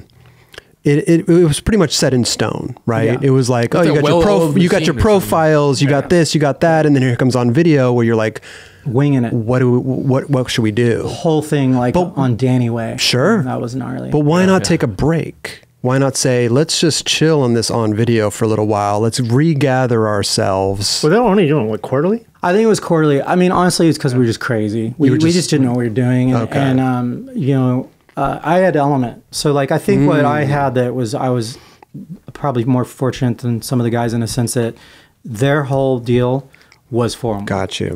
Right. That was their whole life was that. And I was kind of double, triple dipping because I was like part of like with Steve working all these things. 'Cause I'm a serial entrepreneur and having a lot of fun and very creative. I had a lot of creative outlets between all these different brands but Element was always just like my baby. Gotcha. And like I was very protective and build like a fortress around it. And Steve and the other guys at Giant were very respectful, and no one ever put their paws in that thing. And it was very, I just was able to. It was your thing. It made it my own. Yeah. It was your thing. Yeah. Wasn't Black Label out of Giant too? Yeah. It was. Jeez, there's a lot of companies out there. there. They had Z York out of Giant at one point. Yeah. Really? Yeah, because I was friends with Rodney Smith and Bruno, and Bruno had left, I think, and it was Rodney. and grew up with those guys in the East Coast. Sure. And that's when Zoo was super popping, just dope. Yeah, so dope. And Reason Board and all that. Yeah, so we picked up. We were the distributor for Zoo. Yeah, and that was for me. Would personally. Was a really cool feeling just to see that Zoo York logo there with all the brands, because it's just felt like home for me growing up on that brand with those guys. Wow. Shut and props to Mike Kepper and flipping Sean Sheffy. Yeah. Raj just got a heart on. Brian Blake. Brian Blake was dope, but like I saw Mike Kepper skate a demo at Rad Skate Park in Maine. Yeah. And I was blown away by that dude. That guy was amazing. Yeah, Shut back then. I mean, they had Barker Barrett, and all those guys were that was the shit. You'd go to New York. We'd go down to New York from Albany or Troy and skate with those dudes, and it was like they were gods. They were like literally Sheffy. I got Sheffy stories that are just mind-boggling. Yeah. This is a story worth deviating. I was skating the Brooklyn banks at like 2 a.m. with some of my friends when, it was like the late 80s. And all of a sudden, Nodis just shows up. Like just literally, Nodis Copus just rolls around the corner. And Nodis's first session ever in New York City, as far as I know, was this night. And we were all scared shitless because it was Nodis. But I watched Nodis skate the Brooklyn banks at 2 a.m.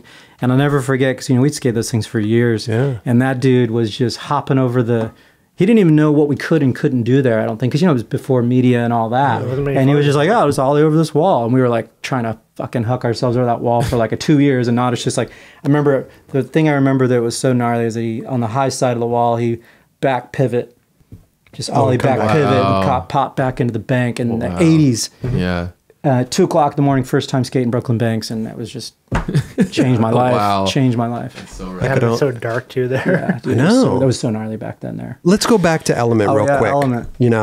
You've heard of Element, right? I have, actually. Yeah. A lot of people have. It's was there a tipping point in the company when you started getting really successful and you said, this is great? It has to be BAM. Yeah. Was it the BAM era? Yeah. I mean, it was before BAM in the sense that we were getting, I guess what the story is I was telling you earlier, I was get more and more focused on Element, more and more the brands like Form 1 were kind of going away, or things, skateboarding was changing. New Deal was, we were just talking about that. So New Deal was pivoting and becoming just non-existent. Sure. And so you're trying to compete against Wet Willie. Yeah, trying to compete against Wet Willie. That's exactly right. Yeah. And it just lost its way, like a lot of brands do, and people were leaving. So Element just became like the number one focus, and I think the competition wasn't as fierce, maybe because Wet Willie was like taking over the world at the time, and it was the antithesis of Element. So I think what helped us maybe through that, looking back on it, being I don't know, just where maybe things clicked, is that whoever didn't want a Flame Boy and a Wet Willie and a kind of funky cartoon graphic that was maybe childish or more kid-friendly, Element was Reese, Kenny, Donnie, Markovich, clean, solid crew. Solid core, dope team, putting out videos. Not that there wasn't other brands doing that at the time, but I think, we had a really good powerhouse company, and I was definitely living and breathing it real hard with those guys. So I think we were getting a lot of momentum. Things like iPath and stereo and that lighter side and maybe more cerebral side of skateboarding was becoming more acceptable. I think, looking back on it, having done the third eye view with what that all meant, people started kind of jiving with that a little bit more in skateboarding. It's just going through one of those times, with Fred Gall and I'm kind of bringing up that sort of more Jake Rupp, that type of skateboarding. So I call it crunchy, like the crunchy side of skating. I think in East Coast, that other side of the East Coast where Donnie Barley, not necessarily that hip hop scene, it was that grit. So we were bringing in a lot of grit and also a lot of like consciousness, I suppose. And we just started getting traction, and BAM was that Philly guy. And then just like, he just got real popular and it just exploded. And, you know, you had this crazy situation where you had this very core team and Bam, who was part of this core team. And all of a sudden he just went on this like skyrocket to success. And we were all so happy for him. And I think that was, looking back on it, was a really cool thing because we were all so proud of him and excited. And he really embraced us through his journey. Sure. And we obviously supplied all those dudes with product because they were just hyped on Element because they all grew up on it. They were just like Ryan Dunn and all these guys were like Element homies. Sure. So Bam was hooking them up, and I knew Phil from fucking Woodward back when Bam was 12 or whatever. Wow. Yeah. So, you know, Phil was like, in April, we're also helping run the show around all that stuff. So they were making sure that even Element was getting taken care of. Yeah. And they loved us. We were all just one big happy family. Plus, you also, too, thought this is a great exposure. Oh, yeah. You know, this is like, oh, hell yeah. This is great. You Yeah, know? for sure. We couldn't held his believe own it. on a skateboard. No, of course, but at the show, Dude, I was do you know like- how many companies would love to get their product on BAM or one of those dudes? Like, Watching MTV, I'll never forget just being like, holy shit. Like seeing I mean, it's kind of like you go through these phases as you build a brand, which is like first time you see it on a shop shelf and you're like, whoa, that's my board I did. Sure. And then you're like, you see it in a person walking through the mall and you're like, oh, damn, that's crazy. Yeah. And then you like hear someone like, hey, I was in Europe and I saw a skater riding an Element board. And these are all these like kind of like defining moments. Totally. And then when you're sitting there watching MTV and you're like, holy crap. Oh, yeah. And then that's like you realize, let's send him some more boxes. oh, sure. Right. Yeah. Yep. And then he just started taking off. Yeah. He started selling massive quantities of boards, you know. He did.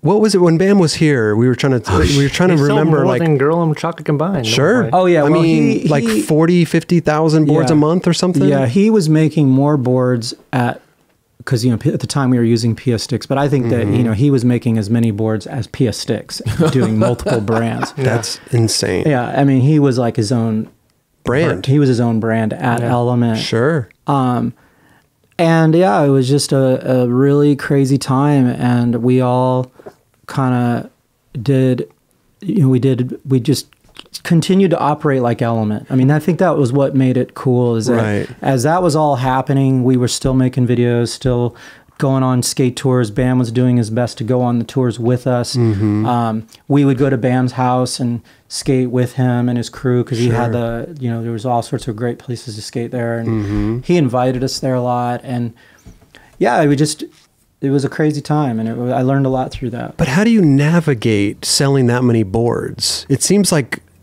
to me, it's like, yeah, you're selling a lot of boards, but how do you, like, as a company, are just people calling you? Like, how do you keep up with the demand and how do you navigate through all that? It seems difficult. You know, I mean, like I said earlier, I've always been blessed with good people around me. I've always been one of those guys that, I don't know, maybe it's lucky. I don't know. Yeah. I just have always had good people to work with me and great operators. I've definitely think that, you need to identify your weaknesses.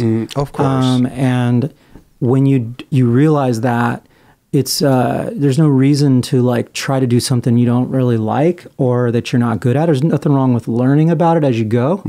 But at the same time, I'm not going to let my ego get in the way and try to run that side of the business.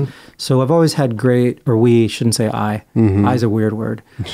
We always matter. But yeah, so we've just had great operators and great people inside the company, and we focused on what we were all good at, and Bam focused what he was good at. And so to answer your question, you just give more salespeople to pick up those phones because the phone's ringing off the hook. Yeah, and we didn't like go crazy and make, you know, it wasn't like there was so many Bam boards available. It was like, I mean, I don't think there was that many more Bam boards than there were like Kenny Hughes boards. And so, you know, they would be like, I'll take 10 of this one and 200 of this one. Right. And it was just more like that. And we rode that wave. To me, it's like, how do you because, you know, you have to order boards in advance, right? How do you know what to do? Like, how do you forecast are you going to over order? Are you going to under order? Like, You know, I think a thing we had too, going back on knowing Paul Schmidt, and having that really nice connection with the wood shop back then, and always knowing, I think, you know, something to talk about with Element is that we've always been really focused on the wood. Okay. You know, like, so we knew the board. I don't know how other companies work, but I know for sure that as a skater, I was always obsessed with shapes and concave and wheelbase, and very particular about, more than probably most people, particular about product. I've always loved product. Okay. So probably paid, you know, maybe in a previous life I was like an inventor. Okay. Yeah, I feel like that. I definitely love problem solving. Sure. That's definitely a part of my world, is I'm always trying to figure out, like, I don't want to reach that far for the coffee cup, so I'm going to pull it a little closer. Maybe I need to make a device that, you know, like, that's just kind of my nature. So with skateboards, trying to like always streamline processes has always been part of my, I guess, business nature. Okay. And even with art, like you heard earlier, like red, black, and white. And, you know, I drew my character for you guys, and all I've done through time is like, how do I make this character cleaner and quicker and smoother? And so with business, I kind of look at it that way. I don't like things very complicated. I like things very simple. Once it gets complicated, it's too much. Yeah, I don't like the menu. I don't like complications, and I have a lot of them in my life anyway. So. Yeah, do you? I think we all do. Everybody's life's complicated. It is. Even Raj. Most complicated life. I have a complicated mind. So at this point in time, Element is, I'm sure, Growing. just crushing Starting it, to crush it and growing. Are you tripping? Are you tripping at this moment? Because there's got to be a moment where you're just like, how long is this going to last? This is crazy. You know, it's funny, like, especially now that it's back there, you know, you don't really think about it. No? You're kind of like, a lot of people around you are asking you about it, and you're so in it. You know, you're so in it because you're either in the wood shop working on the shapes, and you're doing the graphics, and you're like running to the shop and rushing to work and sleeping on the couch, and you're just not really paying attention to what I guess it's like. Maybe, I mean, you could compare it to like music. You're working on an album, and then finally you walk out on stage and there's like 50 billion people. I don't think Guns N' Roses was like thinking of that when they made that album, and all of a sudden they like walk out and they're like, holy shit. And I think that's kind of what happened with Element in that period, is that we were just busting our ass to make a great brand, and all of a sudden we like walked out on stage, literally. And it was like, holy shit. And Bam was just having fun. Yeah. I mean, he was just having a blast, and we were having fun with him. And you guys had a flagship store in New York Times. I mean, not Times Square. Times Square in New York. Next to TRL. That's right. And the thinking behind that, and it's funny because I shouldn't, but I do read the slap message board sometimes. I hear all these things about, hey, we had a store in Times Square. Yeah. But what people don't realize is that Bam was like on TRL upstairs like every day, and he was like, he was like our part of our crew. It would be like putting a shop in I don't know, like Embarcadero. Yeah. Here's Bam, he's going to Times Square. We have this opportunity. It's like literally underneath where Bam's like going in, and people are like fanning out there, and it was like makes sense. Back to that, like, you can't do it. It was like, okay, no brands had a skate shop as far as I knew back then. There wasn't like a flagship skate shop. And it was like, fuck it. It's kind of like, send it. Yeah. It was just fucking, let's go for it. Must have done well. It did do well. And we had, you know, again, back to great people. It's not like I did that by myself. There was a guy by the name of Ed Leisure, who is an amazing retail business guru, who came in, and he and I got along great, and he just was like, I really think we can do this. And it's funny because if you talk to people that went into that store and worked at that store, it was like a skate shop in Times Square. I mean, people that can bag on it on the internet, but if you actually went into the Element store in Times Square, there was a legitimate skater working at that counter, setting up boards for kids in New York, and the inventory was proper. And yes, the amount of people walking into that store was abnormal. Right. But it was done in back to like the amount of skaters that were people that were exposed to skateboarding, the amount of skaters in New York that could go to that shop, the amount of people that we employed, which was an abnormal amount of employees, because a typical skate shop can the owner practically works there, and the Sure. kids that ride for the shop work two there for tops, free. yeah. Right. Yeah, like 2 guys. Yeah. And here we are hiring skaters in New York and having more employed skaters in a Times Square store than probably, hundreds of skate shops around the world. And that was just something, wasn't intentional again. It was just like, this guy comes up, Ed Leisure, genius with retail, says he thinks he can pull it. I'm like, we haven't even opened up a core shop. Yeah. It was just, let's give it a shot. Let's do it. It makes sense to me. Yeah. Yeah. And it just went with that BAM wave. Right. Which was like, people came in. I remember we did the grand opening and it was just out of control. Well, like as Raj said earlier, like how long is this going to last? Now are you putting, because you guys must be making a lot of money at this point, right? That back then, yeah. Back then, yeah. So are you not, because the thought must cross your mind, like this may end, right? Yeah. Because like, it's like when the shoe business was going on and then PacSun pulled out, you know, and it's like, oh shit. Right? Yeah. Hurt a lot of shoe brands. Yeah. Now, are you thinking this way when you're running Element back then? Like, hey man, we got to prepare that this might end. You know what I'm saying? Yeah, Are you still like- piling cash like Apple? Yeah, No. in a sense, No, right? not really. I think the thing that people, a lot of people don't realize what it takes to run a business of that scale. And so what happens that's gnarly is that you're doing a lot of, home equity loans, and you're putting a second on your house, there was a time that I won't forget where we didn't pay ourselves we were not getting paid, and everybody at the company didn't know we were having all sorts of problems back then. And they were able to obviously make their car payments, and we didn't want to create a panic. Right. And so, everyone's just chilling and you're not chilling and you're just burning through your savings. So as an entrepreneur, I think the thing that gets overlooked a lot of times is that you go broke, then you make money, and if you're smart, you stack it away, Sure. and then you burn through it. And the accountant will be like, we need more money to pay everybody this month. And so you say, all right, just, drain the bank account. So when you're going that big and these type of situations, there's a lot more at risk, and it's pretty scary. I bet. So I would kind of say it's like skating. You just sort of like look at it and you just say to yourself, just go for it. Just go, yeah. And do it's kind of like it could be borderline reckless. Looking back, and we were young and things like that as you're growing the business.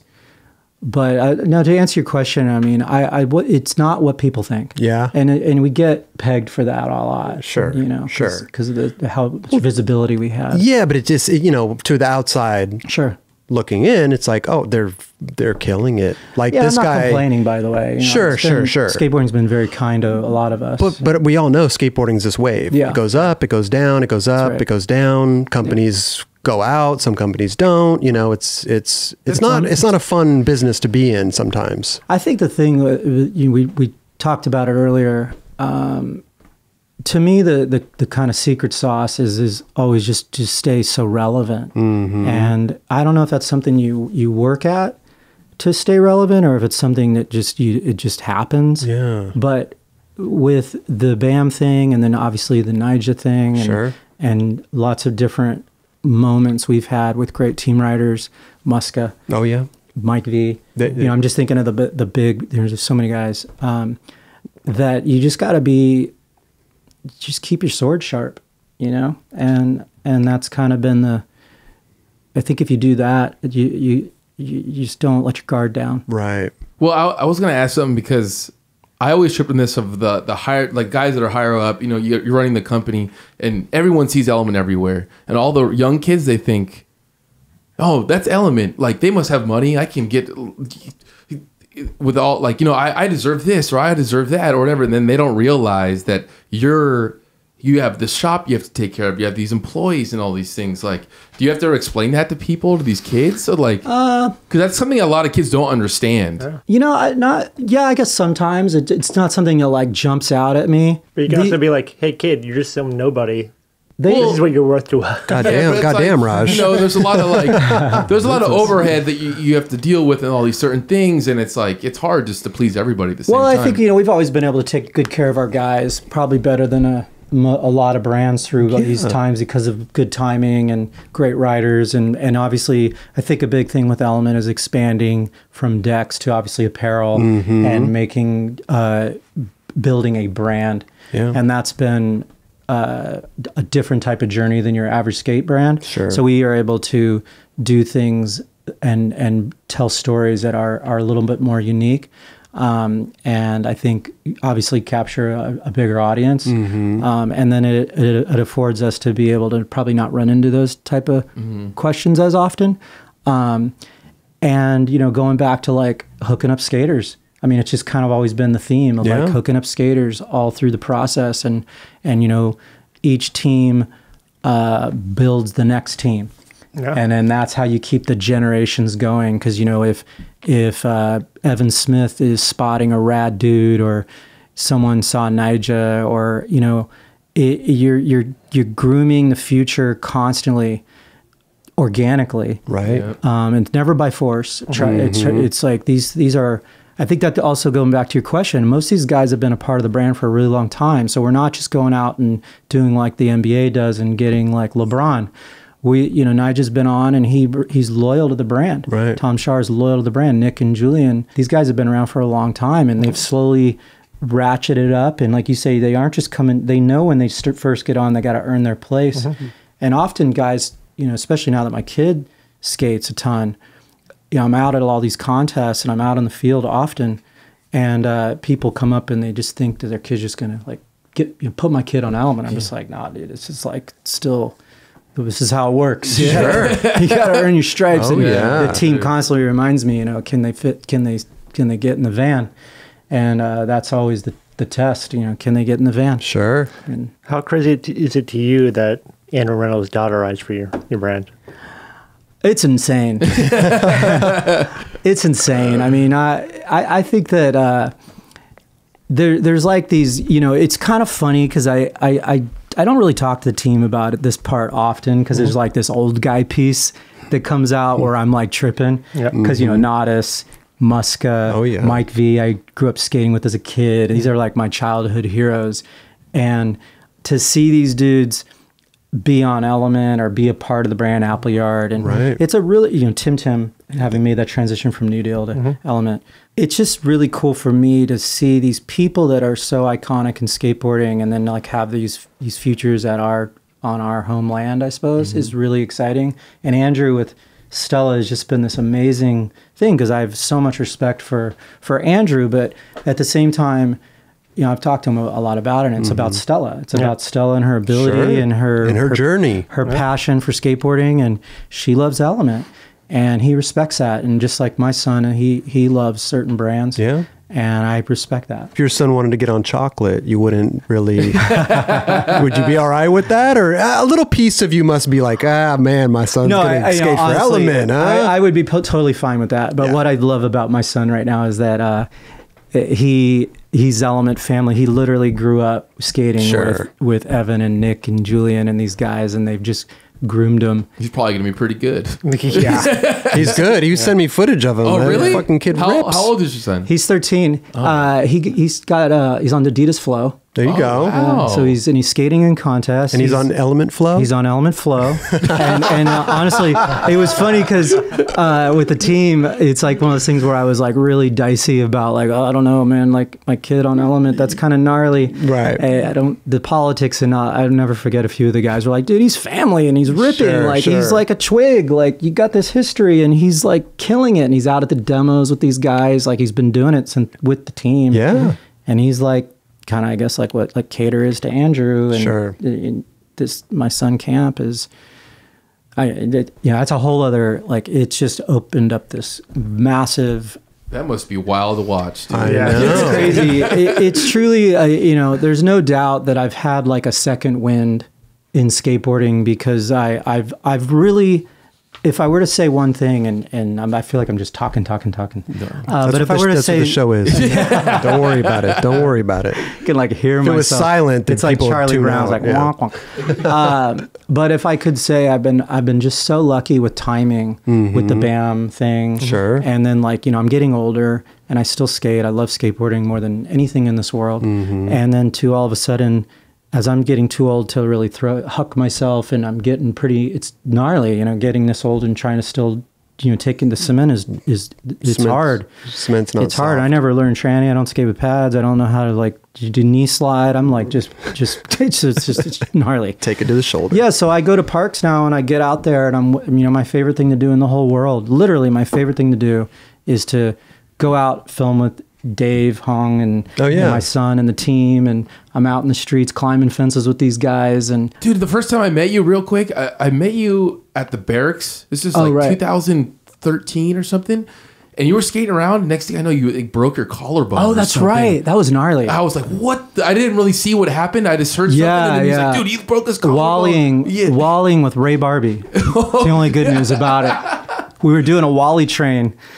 I don't know what the heck was going on, but the worst part about that night is that I wallied with Ray. That's the best part. Sure. Break my collarbone, and I'm like, knew it was bad. I've broken my collarbone several times. And so I knew what was going down. And I'm like, oh man. And I'm in the car, like passing out from the pain. Oh my You know how like, you're just like, you're like nodding out. Good God. And I just got this really cool van. Like I always have like a van for the team guys and stuff like that. So I got this van with a higher roof that I'm used to, and I can't drive it. So the dude pulling into the emergency clinic takes the roof off my van because we pull in. No way. Yeah. Oh no. We're like, because I'm in passenger seat. Like a Sprinter? Dude. It was a GMC, like, I don't know. Yeah, so that night, not only did I break my collarbone, but I ripped the roof off the van. And the dude driving was like, oh, you know, what do we take care of first, my collarbone? Or Oh, jeez. So I'll get out here, just park the van somewhere. Dylan Nicholson. Love that guy. What do you think of the skate companies today coming up? I mean, there's so many of them, right? It's like you know, when a company like yours gets, or just when a company in general gets big, right? It's harder to manage, right? You have more people working for you. You have a bigger building. You have more product coming in. It's a bigger machine, right? You have these little companies coming in that, you know, they sell to a couple skate shops, they make a couple grand, it's out of their garage. Cool, I'm stoked. Local brands, I'm paying my rent, like they're killing it. I feel like they can do whatever they want to at that point where they're not worried about the overhead above them. So, right. But you guys have a different beast, right? Like, how do you feel about, you know, this influx of companies just popping up left and right? I love it. I love all these little brands, and I love all the people trying to do their own thing and be creative. I think the spirit of skateboarding is very entrepreneurial. It's very rogue and wild, and I love all these brands. I love all the people competing with one another and the friendly competition. I think it's great. I don't really have any problems with all of that. I actually love it. I love watching the creativity. I love seeing the brands make it. Yeah. I think it's great. It keeps us on our toes. Okay. Also, it's opportunity. I mean, because like, if let's just say there isn't a place for a guy at Element and they're not going to turn pro and they're a homie, and we want to see them succeed. I don't want to see anybody fail. Yeah. I want to just see everybody do well. And so what I love about these little brands is some guys have different ideas of what skateboarding might mean to them. And I think it's very important that they can go and whether it's have an impact on that brand in a different way or turn pro or have a video part that maybe they may not have been able to have, not just at Element, but let's just say a footwear brand or anything like that. So I love all these different avenues. I mean, I back it all. Yeah. It's a lot of companies out there, man. There's a lot. You know? I feel, you know, if anything, I feel for the shop. You know, I for me, it's fun to see. It's like entertainment. But for a shop, I think that's got to be probably pretty tough to try to make those decisions. And then the poor guys getting started, you know, the onesies, twosies, because you got, you know, a wall with all these boards that, not just boards, t-shirts, all that shit. So, well, speaking of shops too, you guys have a program, No Boards Left Behind or whatever, where you take used boards. You take the person comes in with their used board. Yep. You Donnie Barley. Donnie's the No Board Left Behind master. Right. Yeah. He takes the board apart, their old board, shapes it into a cruiser board, and you literally give them trucks and wheels. Yeah. And then they buy a new Element board, right? Is that am I getting this right? You totally are. And then they can put their new Element board on their old trucks and wheels, and they have a brand new cruiser board. They leave with a brand new cruiser board, extra board, and a brand new and it's like a liquor store board. It's like a board within a board. It's fun, man. We just, you know, we're trying to do I think that's, you know, you don't take it too serious, right? Like you're just having a lot of fun. And I think the No Board Left Behind thing, Donnie, he's got a real big passion for it, back to like doing things for kids and helping out the skate community. But yeah, we do a thing where you cut the board out. I call it the bones. Okay. Because when the board, this piece is left when the board's cut out, and then it actually makes a pretty cool piece of art. Okay. And then the guys gets the wheels. We give them wheels and trucks, and they got the cruiser. But what I like most about it is that they're riding like Nigel's old board. You know, like you're a kid and you're like, dude, this is the board that Nigel skated in Street League. Right. And it's actually now a cruiser board. Yeah. And so we have a lot of fun with that. Oh, wait, sometimes you guys bring you bring old boards. Yeah, for sure. So like we'll bring boards, or we'll raffle off a board that was like Nigel's old board, or that's sick. Or we'll like literally take your board apart on the spot and just that's what yeah. But it's rad too, because I mean that helps the skate shops too, right? Getting people in the door, cool doing a community thing. Yeah, and the fact that Donnie's in there doing that, Donnie Barley's there like hands-on cutting. I just am not good with a skill saw. That's amazing, dude. Yeah. You guys are doing some rad shit. Thank you. I love it, bro. Thank you. Well, let's talk about the Peace video, because that just came out a couple weeks ago. Sure. You know, like Roger said, I don't know if you heard him, what he said on the show. It's like this generation's Plan B video, you know, which is heavy thing. To call you like on like a little movie theater thing where like Siskel and Ebert. Yeah, go for it. You should do that for sure. This generation's questionable video. Like, when you said that, I was like, wow. It really is though. Like, I'm sure like a kid who just kind of got into skating, because I remember watching Questionable Video, and I've already been skating for like maybe 3-4 years. Seeing that video, I was like, holy fuck. Wow. You know, like I can imagine just some kid like who just started skateboarding and seeing that, being like, whoa, this is possible? And see it together, like put together so well. Yeah, that's a lot of combination together where it kind of throws you out. I watched it here and I didn't even know what I was screaming. Wow, that's really cool. Man, well, the video, I don't want to take any credit for a lot of this stuff tonight. The video, you know, at the end of the day, it's the skateboarders. Sure. Right? Like, it's just the skaters.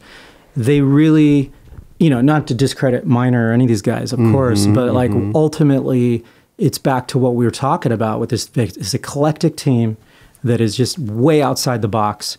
And every guy has their own sort of their own way of looking at skateboarding. Matters apps. Oh, Matters, Matters, Yako. Handstand grind. I wouldn't do it. It's amazing. Yeah, you just, the video is, videos have always been an important element. I think that's kind of like going back to Plan B, there's certain brands that like hinge on videos. Sure. Right? You guys have done like almost 20 something videos. Done probably. A lot of 16 to 20 videos. A lot of videos, and you know, all the way from like AM videos, Future Nature, to Third Eye View, to this video. I mean, a lot. Yeah. And so we put a lot into it, but man, they're just good because of the skaters.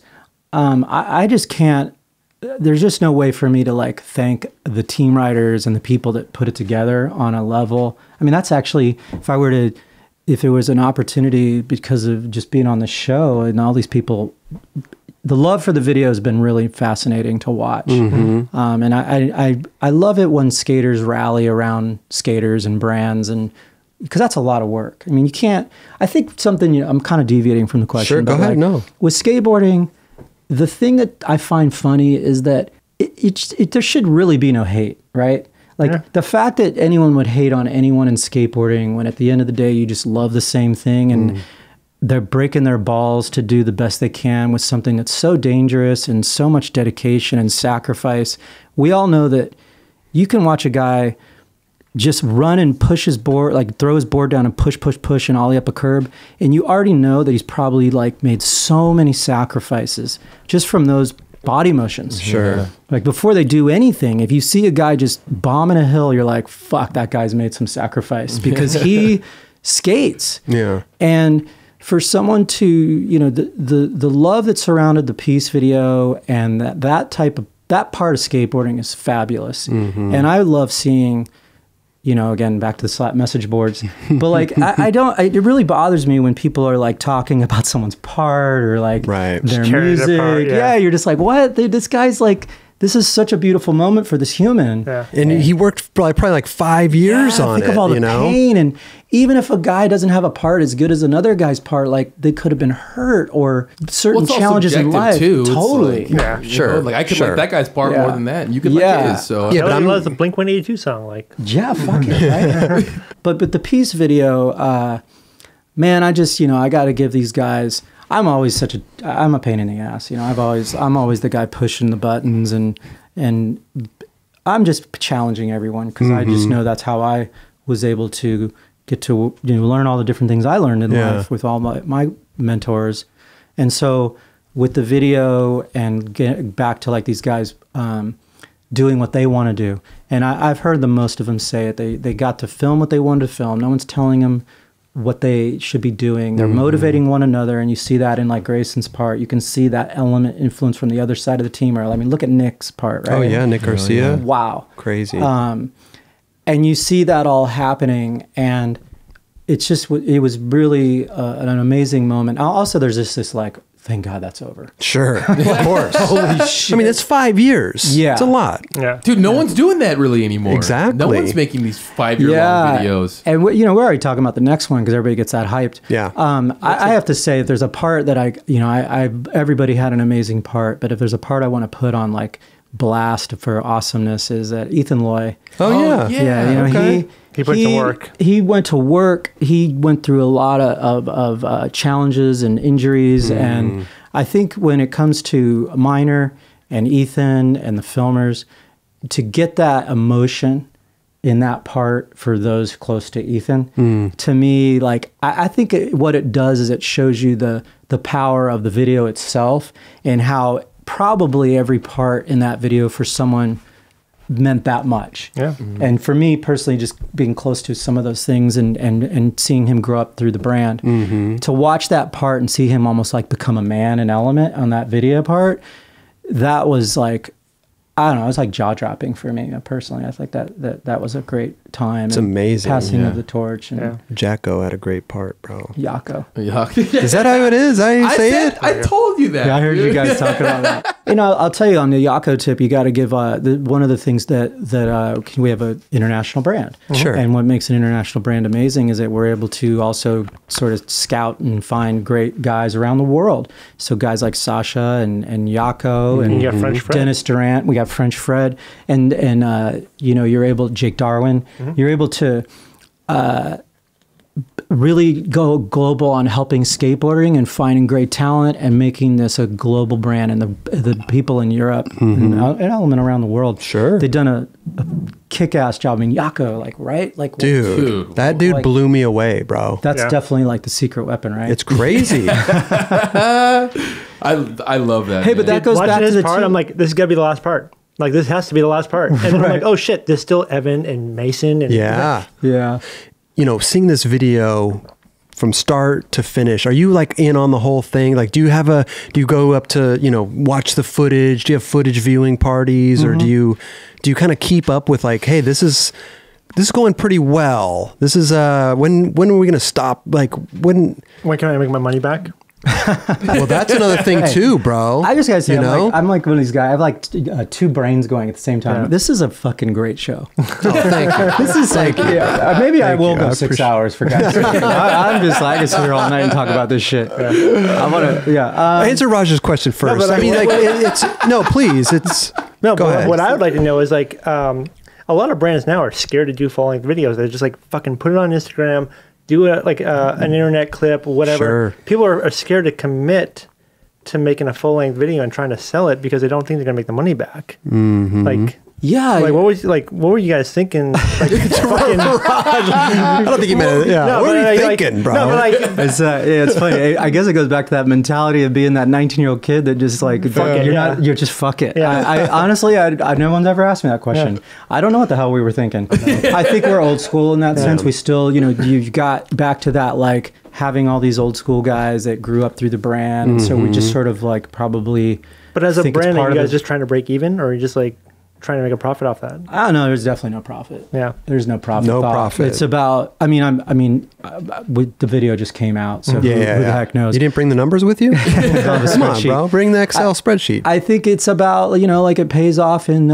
I mean, I don't think Nike was thinking much about Nigel's video that just recently came out, and they're obviously not going to make money on that. They're trying to sell shoes, right? Yeah. So it's for a promotional. I don't think we're like counting like, oh, this many DVDs or downloads from iTunes happened, so therefore it pays for the travel. I think it's about, we can have a happy team and in a great global brand that sells a lot of skateboards and a lot of apparel by, one, the team's happy. Yeah. Because that's one of the things they love about doing the videos. They get to travel and go to these amazing spots that a lot of people aren't able to do. And we got, I mean, I think it was Evan that mentioned it.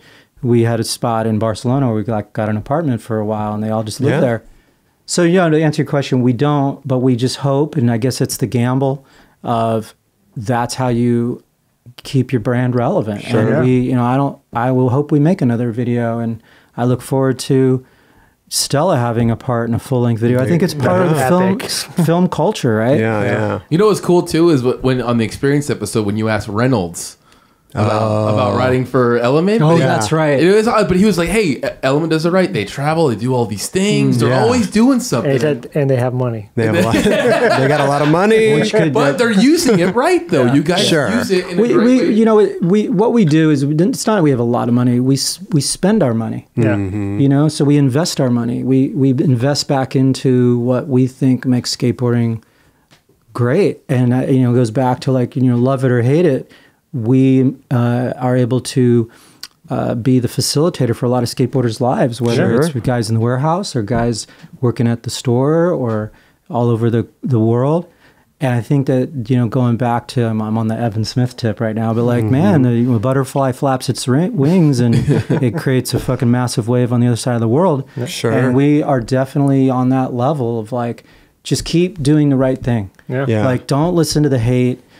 Just do what feels right. And if it felt right to open a store in Times Square, or if it felt right, we do small things like No Board Left Behind and a pop-up shop and like a ghetto skate park. And, you know, we do big skate camps, little skate camps, and just what feels right. Yeah. And that's kind of what's been going on. Because you guys used to take campers skating and teach them wilderness skills and all that stuff, how to survive. That's right. Which is rad. Yeah. I think, you know, it's funny, this whole time we haven't talked about nature and right. This is now the nature segment. Yeah, the nature channel.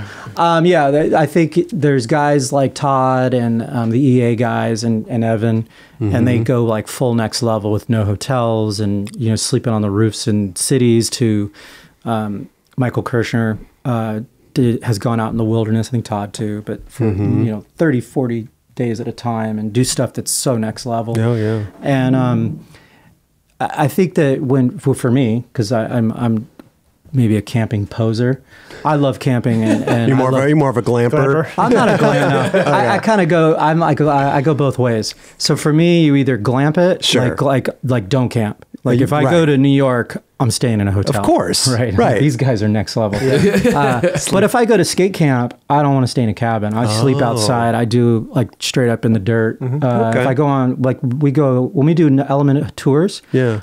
Very, very often, most times, especially when the weather's right, we camp the whole time. And I'll camp with these guys and I'll rough it. But, you know, if we're going to go and stay at a hotel, I want to stay at a hotel. But the outdoors and the natural environment and just understanding that other side of life is critical. And I think to be able to provide that to a kid is just important. I think, you know, it goes back to skateboards and trees. I mean, that's something that like no one really ever talks about. And I think that's kind of funny. You're like, skateboards are made from trees. Let's just back this up. Back it up pretty hard. Like, where is the origins of a skateboard deck? Right. You know, so let's at least the Great Lakes region. Yeah, I mean, so like if you're getting into it, I mean, surfers take care of the ocean, right? Like that's very critical. What are you going to do without a fucking ocean if you surf? Well, what are you going to do with the skateboard without wood? There you go. Yeah. So like it's something I think that, you know, it's very gritty and street and urban, but at the end of the day, no one's perfected the carbon fiber skateboard quite yet. Which is awesome too, because I mean, a lot of kids don't even get the opportunity to go get out of the city and go camping and stuff. It's a whole thing. Yeah, and my son, going back to my kid, this is the camp plug. But you know, my kid's name is Camp. Oh, there you go. CAMP. And when I grew up as a kid in the East Coast, typical East Coasters, it's something very different from out here. You even if you're in the city, you go to the Hamptons, or you go up to White Plains, you go up to upstate. If you live in New Hampshire, you know, the Great Lakes, you go to Lake Winnipesaukee. And so growing up in the cities in urban Atlanta, you go to the Appalachian Trail. I've always been that guy, going back to that journey I was telling you about earlier, where being out under the stars and being a part of that, especially with city life, it's really important. And I was very fortunate to have some people around me that introduced me to that as a kid, which then, being a skater, I made that connection with trees and wood and respecting that, along with like the spiritual aspects of it. And that became kind of that juxtaposition, going back to the early beginnings of Element. It was like, how do we put this together? Like, and it's just nature's a critical part of skateboarding. It's great. True. Let me know next time you go out camping. Oh, well, if there's a cabin. Yeah. I'm a glamper. You been to Woodward? I'm a glamper. I haven't. Oh, Woodward's awesome. Damn. Woodward East. They have a hotel though, right? Yeah, that's what I'm saying. It's pimpy. Yeah. Right. But you know what's cool too, with all doing the camp that you guys did and everything like that, so many up and coming kids come out of these. Oh, I know. Oh, do you know how many people have been on the show and been like, oh, I met this person at Woodward or this or that, and you're just like, oh, shit. Well, wow. Yeah, I met Bam at Woodward. There you go. And then Colt Cannon. Colt Cannon. Evan Smith was a big Woodward guy. There's and guys like I got to go up there and network, bro. Matt Ward and industry guys too. You get a lot of good filmers coming out of there. Mark Falkenstein, Matt Ward. Great employees have come from Woodward and these camps, because these skateboarding's in a different world where parents send their kids to fucking skate camps. So having Nigel and Bam on your team, you must have gotten a lot of hate for that. Ooh. I mean, from the other from team riders. That was out of left field, Raj. Yeah. It's all good, though. No, because like these guys getting a lot of shine. I'm sure like there's a lot of the underdog guys who are probably like, fuck these guys. Why am I here? We give different levels of people on the team. Yeah. So like when I worked at audio, whatever, like we'd do the autograph signings, and like dudes, so it'd be like, I'm sure Chrissy didn't felt it like, why the fuck am I even here at this autograph signing? People just want to see Bam. I didn't feel like that way with Bam. I felt that way more with Shaun White, actually, because here's this guy who's not really present all the time, and then he comes in and everybody wants to see the Flying Tomato. And then we're just signing Flying Tomato posters. Right. And I'm like, the fuck is that? Why isn't there a Kenny Anderson poster here? Why isn't there an Ernie Torres poster here? Or they cut the line and go all the way to the... you know what I mean? Like, but, definitely. you know. Well, there's definitely been a lot of times where we're at a demo, and it's funny because I've lived this world a few times, all the way back with Bam to Muska to Mike V. He had like 100,000 people, Mike V, show up for an autograph signing in Mexico. They actually got shut down. 100,000? And it got shut down. There's a photograph of it in the book I gave you guys. It's insane. And in any case, so all the way from that to Niger to Bam to Muska. Going back to the team has almost always been very cool with it. And they're excited to be part of the party. So, like with Nigel these days, to go to Nigel's house or to his party or to like his Nike premiere, it's so fun for all of us. I mean, I brought my family and we get to like sort of experience, Nigel threw the first ball out at like a Dodgers game. Wow. And we got to go to that. So we get to live his life. And I think when Nigel was young, he got to live the life with Element. When he was coming up, and Bam. So, but there is, of course, that you're at your core brand, or you're trying to be, and then someone like strikes gold through, whether it's Viva La Bam, Jackass, or winning Street League, or most winningest dude ever. Yeah, lots of variations of it. I think it's tough when you're working your ass off and you see a guy like that go to that level. And I'm sure there's a lot of people in skateboarding, and I experience this in business too, where jealousy, haters, ego. And all that, I think, but most of it comes from not within the team. Definitely not with Nigel. Like none within the team. Like everybody's watched him come up and really bust his ass to get to where he's at.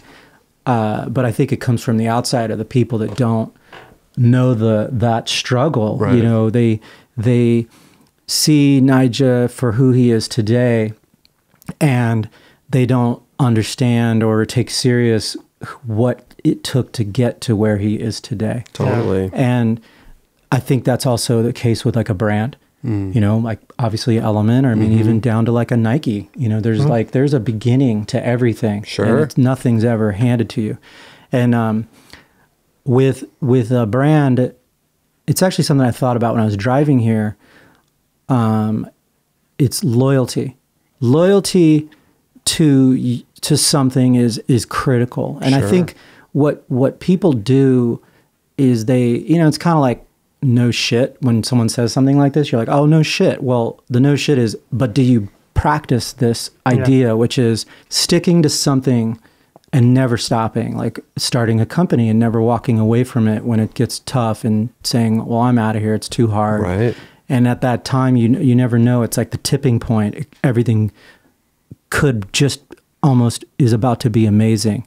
And you love that those people or the brand or whatever it is, you're so loyal to it that you're not prepared or willing or capable of giving up and deviating from that passion. And I think with business and you know, skateboarding, I mean, look at Cab, right? Oh, yeah. I mean, like, who would have thought that Steve Caballero is like, rides for Powell, rides for Vans, rides for Indy. Is that right? Indy? Yeah. Rides for Indy. Like, that loyalty paid off, right? Look at Nyjah. Yeah. And if anyone, look at Element. Sure. And look at Real. Look at Spit. Oh, we were just talking about Spit. Like, sure. When you ride Indy in skateboarding, you ride Indy. Well, if you ride for Element, you stay riding. I mean, nobody quits Indy. Right. I don't think, or it's probably happened, I'm sure, but it's not a common thing. Yeah. You know, you ride for Spit. It's or you like cook it. Oh, yeah.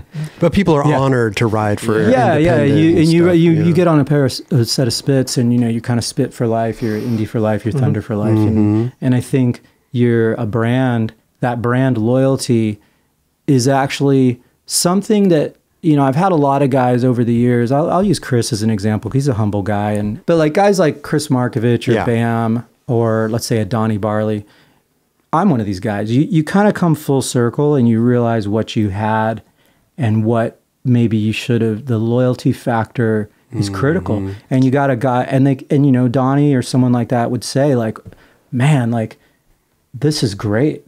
Like being a part of something this long, and yeah, it's tough, but at the end of the day, it's part of your identity, and that loyalty pays off. And it doesn't have to necessarily pay off in dividends like money.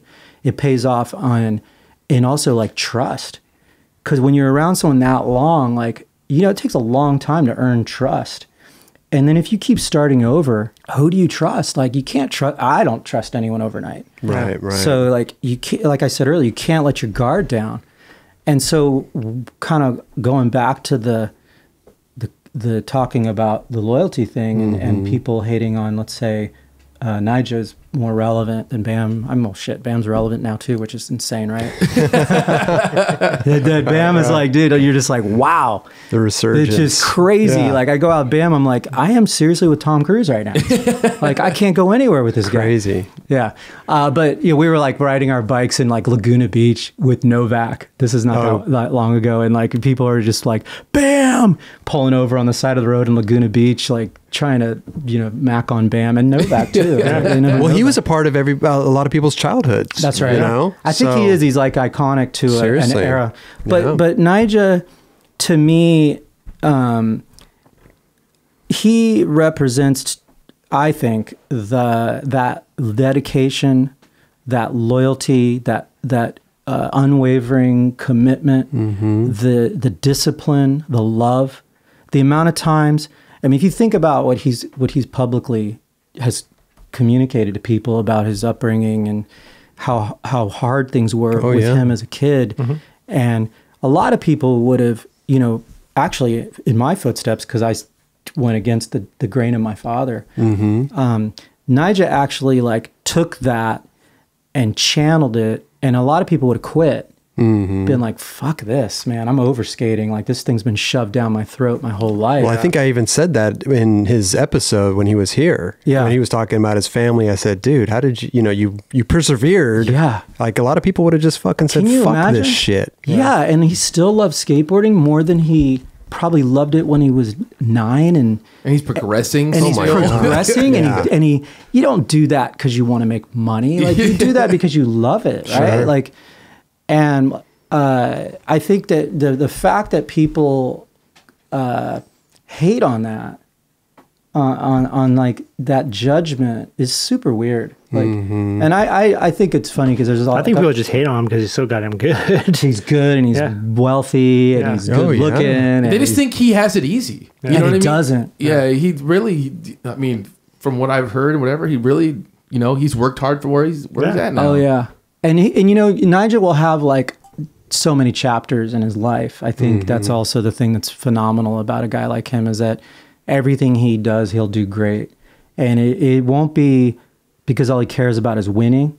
That's not, I don't think, what it is. I think that everything he does, he'll do great because everything he chooses to do, he loves. Yeah.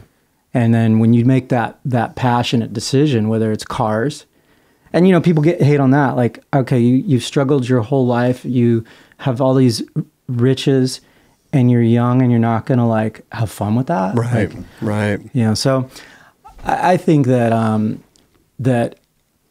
definitely within Element, the team embraces the success of Nye, and definitely they all grew up, like I told the story of Nassim and Tyson. So they all love to see that. And I think it also gives what people should reverse that, and it should give them like inspiration and goals, because not to do like an Element plug, but like one of the things that we do at Element that I think is really fun is that with a guy like Ray Barbie, for example, they graduate within the team to like the next level. And, you look at Bam and Donnie, and they've hung around, and that loyalty's lasted so long that they have a place at the brand. And then it gives guys like, let's say a Tyson, like, dude, I can be that. And that's kind of built on that cab. That's actually where the inspiration Be there for years. Yeah. come from, is like you look at Hosoi and you look at guys like Cab and you're like, that's very cool. Like what Vans has done with Christian and with Cab. And I feel like that with Element, it's amazing to see that, like, I keep using Stella or my son because they're so young, but you use like a Stella and you're like, she can actually say one day, I want to be like Steve Caballero, or I want to be like who Ray Barbie is at Element. Sure. I want to have a graphic that's in this other area that it gets the utmost respect, like Appleyard's, and we call them icons at Element, but Appleyard's an icon. Yeah. Like that's next level. Like he has graduated to a level to where he has a board at Element that stands for something, Skater of the Year. Like you you don't just get that handed to you. Well, it's crazy because skateboarders don't grow up going to school sometimes or college and building some other education. Yeah. They know the brand super well. They grew up with it, and they can grow with it and work for you guys or help grow it even more down the line. Yeah, and that's huge. Or learn enough to do something else. True. I think that too. Like I would always encourage these guys. I don't want to hold anyone hostage. So that's also a big factor. Is like, or go do your shit. Yeah. Go do your shit, man. We got your back. Totally. Stevie Williams, he's homies for life, right? Yeah. Terry Kennedy. Yeah. I think that's also that you got to have that good skating's rad like that. No bad blood. Right? I think those days are kind of gone now, which I don't smell a lot of that anymore. But it's rad when you see, a guy that used to ride for you or vice versa, and everybody's just like fan. Sure. It's rad to see someone who's skated their ass off for a brand, and then all of a sudden starts working for that brand. That's right. Yeah, like Donnie with you guys, or even I think Colt Cannon worked for you guys for a while too, right? Colt. Like that's fucking awesome. That like, hey, there's a space for you. Yeah. Yeah, there's been a lot of campers. So you go past, like, I think also just kids in the street. Sure. The thing I really like is when you go to a skate park and kids are really loyal. And we try to, like, we hook up my local spot's Costa Mesa Skate Park is where I go to a lot. And, guys from there come through Element and they screen boards. We get them jobs there. I know Deluxe does a really good job of that too. But yeah, I think that's really a great thing is to be able to know that you can provide for campers, skaters in the streets, the community, the riders. Obviously, to me, that's critical because they just break themselves off and they're pretty fucked after skating. Yeah. And that's always something that concerns me. Oh, yeah. Yeah. It's not taught, you know, how to survive after skateboarding. No, or it's a big problem. It's not even taught like how to like take care of your taxes. You know, hey man, like everything's going to be we're going to give you this check, but the IRS is going to come knocking. Speaking of taxes, like, does Element take taxes or provide health benefits for a lot of the riders? Yeah, we do. You know, I guess a feather in the hat would be we claim. You know, you can fact check this later. I don't know if it's true or not. I'm claiming it for like 20 some odd years. Yeah. But we were the first skateboard company to provide health insurance for our guys. So amazing. And it's complicated because you have to basically pay them the extra money to provide for them to go get that health care, but it's baked in. And I'm not sure how this works now, but definitely back when that all first started and skateboarding. When Gershon was here, he was saying that Powell gave him health care because of a corporation or whatever at the time. Oh, okay, yeah. That's really cool. And you're what we did back then is because these guys were, all of us, myself included, you help them with like, okay, let's find a healthcare provider in your area, and how do we do that? Yeah. And how much does it cost? And did you pay it? I remember guys wouldn't pay it too, which was scary because you'd be like, dude, you have insurance? They're like, I didn't pay the. Or they got extra money to go buy insurance. That's the problem. Yeah. Right. They just put it in their pocket. That makes it hard. Yeah. But it's like as skateboarders, like I went through almost my whole career without insurance, you know, and it's like, God damn, really? Man. Yeah. Wow, that's sketchy. I know. Yeah. A lot of ankle sprains, X-rays, all that stuff was just out of pocket, you know. Rehab, physical therapy. I think the kind of an epidemic in skateboarding that, you know, maybe this is where the Olympics and all those things are a good thing, but an epidemic in skateboarding is life skills. So what happens when you're a skater that I totally suffered from, and my wife came in and swooped me up, and because, you know, I was still paying my student loans when she met me, and she was like, what in the world are you doing? I'm like, oh.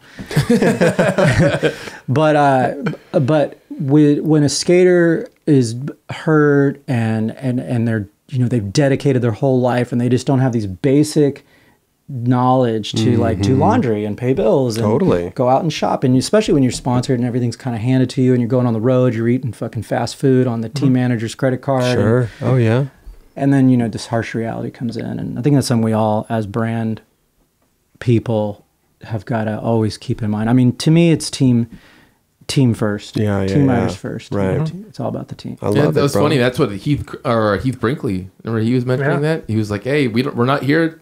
Like, if the riders aren't here, we're not here." That's right. People forget that. Yeah. It's the craziest thing. You're like, what's the NBA without, you know, the people in the paint? Yeah. And what's skateboarding without these dudes? Sure. And it's you know, going back to like, that's one of the reasons I have a lot of respect for a lot of people in the industry, but I look at like Reynolds and I see him with his team.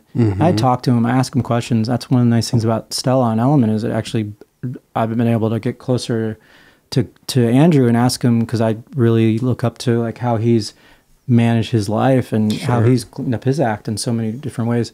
And I respect that so much when they go out with the guys and they're filming and they're mentoring, and the relationship that I see with Andrew and like Cater to me is like this thing that I look at and I'm like, that is skateboarding. It's so cool. It reminds me of like Rocco back in the day when he had his little crew and he took good care of these guys. Stacy, guys, yeah, and Stacy did it with the Bones Brigade. And then the other guy that I always throw out that is so engaged with their brand is Jim Thibault. Of course, right? Yeah. And I think that even Ternowski too. Yeah, Ternowski. Yeah. But in this day and age, I believe that the brand guys, whether you're big or you're small, it doesn't matter. If you're not at if you're at the top of the food chain, whether it's Adidas or Nike or, you know, Monster, I don't give a shit. It's critical that you're with these guys in the streets, understanding what the fuck is going on. Sure. Like, how else are you going to know, like, what's feeding your organization, big or small? And It's true. I'm kind of obsessed with that thought, and especially going out more recently and filming with these guys and being in. I'm so grateful that they let me out there. You know what I mean? Like, oh fuck, here comes the boss, or the old man. Right. But apparently they don't mind. Did you film anything in Peace? No. I was there for a lot of it. Right.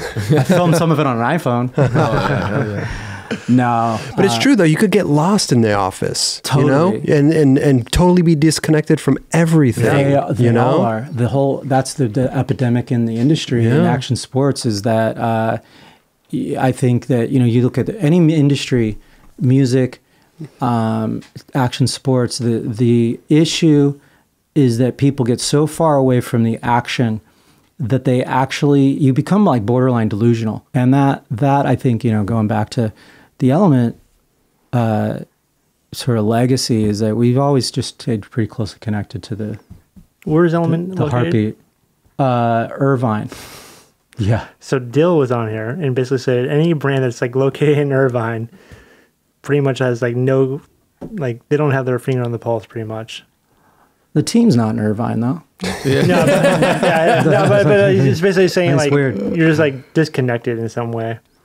I mean, I think Well, if you go there and stay there, and like he's going out and skating with these guys, so which is obviously, rad. I think that's a funny comment though, because I actually wouldn't agree with that because it's sort of like He was basically saying if your brand is located there, you're fucked. He says, no, you have no creativity. Yeah. That's what he said. I think, but to a certain degree, that could be correct if like the creative pieces and the parts of the brand, and they don't listen to the writers, and it's totally. If you were like there was like a wall, for sure, Irvine is very sterile, and it's pretty vanilla. Yeah. But I think that there's if you're out in the streets and you listen to your team and the team writers cut through, and I mean, let's face it, people got rent to pay and they got to get big space, and you can't just be like beachfront or downtown New York, and people don't have that luxury. So you have to like get your facility somewhere, and you can't be judged by that. I don't think. I think it's really more of, does your staff, bottom line, are they connected to this to the that's an important part for sure. Listen, bro, this has been incredible. We need to wrap this up soon. Yeah. We've been talking for 8 hours. Trying to set a 9 club record. I'm just kidding. No. But seriously, no, this has been incredible, insightful. Like, I love hearing about business and the whole side of how you guys just kept Element going for these years, and all the riders and the icons. And it's incredible, bro. Don't read Slap anymore. Okay? Don't read Slap anymore. Hey, you made a comment about Slap. I think that's really not a bad idea. I think Thrasher should bring Slap back. Yeah. I think that's. Oh, we were great. saying that before. You were saying that before the show. Lance Dawes and Slap. Yeah. I mean, Thrasher probably has so many photos and articles being thrown at them constantly that they need to bring back Slap. Slap was sick. Slap was sick. That a magazine, bring out a magazine these days, doesn't that seem kind of tough? Risky. I think they could do it. Yeah. Just Thrasher could definitely do it because it would just be like They have so much fucking money. Just a cool project. It would be cool. Limited edition Slap. There you go. Do it quarterly. Like annual Slap photo edition. Sure. Even like archive. How funny is that though? That is not really a thing anymore, but it's still a thing that we all talk about. Totally. Why? You know what I'm saying? It's just a message board. Yeah. I know, but like, it's funny that thing still ran. Like, someone has to run that website.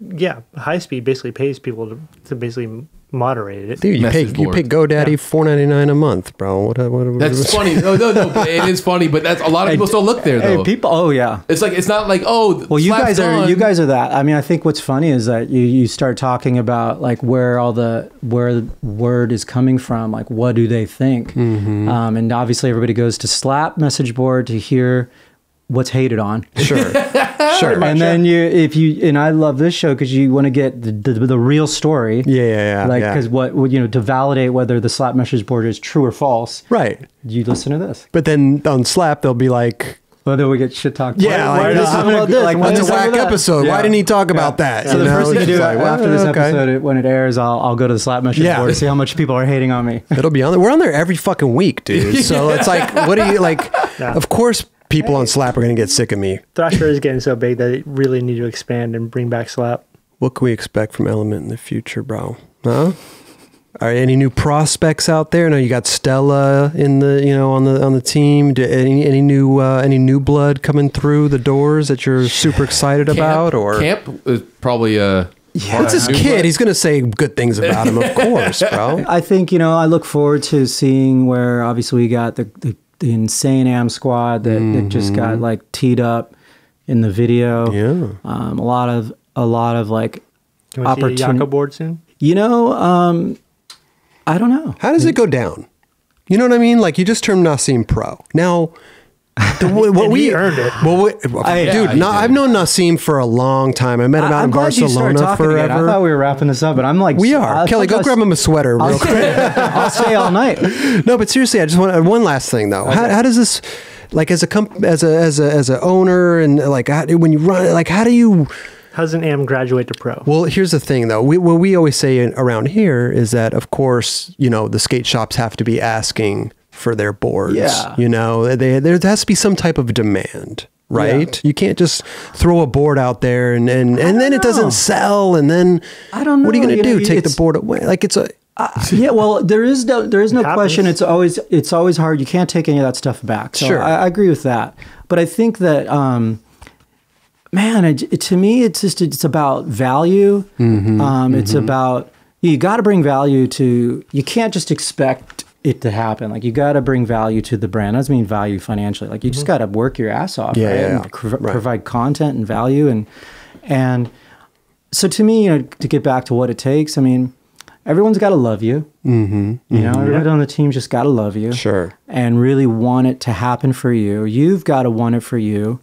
I don't, back to the I word, but like, I definitely sit and talk to these guys, and you kind of know if they want it. Yeah. I've definitely been around the block a few times with all these generations of skating. 26 years. Yeah. So I think for me, it's like, I'll sit and talk to these guys. And I think going back to like where I definitely am prepared to take a gamble is if I sit long enough, it's not like a one-time talk, but if you sit and you talk to these guys and you really hear what they're saying, but then the action backs it up on top of it. Absolutely. Then I think that you can turn them pro, and I think there is no real rules now. Like, you can do it lots of different ways. Guys can turn pro. I mean, we just did it with Tyson. That was fast and gnarly, and he fucking deserved it. Yeah. He also came off King of the Road too, which. Yeah. Built up his name up pretty quickly. Totally. Built up his name. He built up a demand. He's ripping. And it was like, let's give it to the young cats. I think what used to happen with pro, that I've always been a bit of a that into the formula. It's like, you got to have a cover. You got to have an interview. You got to have, there's this formula that skating tends to go by. Yeah, drop that part. And drop that part. Yeah. And I like it. I think there's a validity to that, but I also like it when shit just comes kind of like, whoa, what? Yeah. And I mean, I think, not that Jamie Foy didn't earn it, but he definitely broke some rules, right? Like, that was sick. Like, how that just went down, and it was fucking awesome. Yeah. And I think skating needs to be more. And he was skating at a pro level too. Hell yeah. Sure. Yeah. Then that's, I mean, there you go. You just answered the question. Like, are you skating at a pro level? Right. So yeah, I think it's pretty unpredictable. I think it depends on how you do it. I think a guy on Element that we didn't talk about a lot that's amazing is Cookie. Oh yeah. Just gonna ask that. Well, how come we didn't have a part in the video? Well, that's maybe answer some of these questions. Maybe. I mean, obviously stacked up some footage. So Cookie's a guy that is Element DNA and Element for life, and there's different ways to do stuff. So. He's definitely wasn't left out. Yeah. And so you've got guys like Cookie and Ethan and Dominic and Yako. I mean, the list is big. Sure. So yeah, those guys all killed it. And there's lots of little kind of rabbits you can pull out of a hat. Yeah. That's the beauty of skating. Keep it spontaneous as long as you're skating on a pro level, right? Listen, Kelly, man, will you please bless Mr. Schillereff? I say that right? I always want to say Schillereff.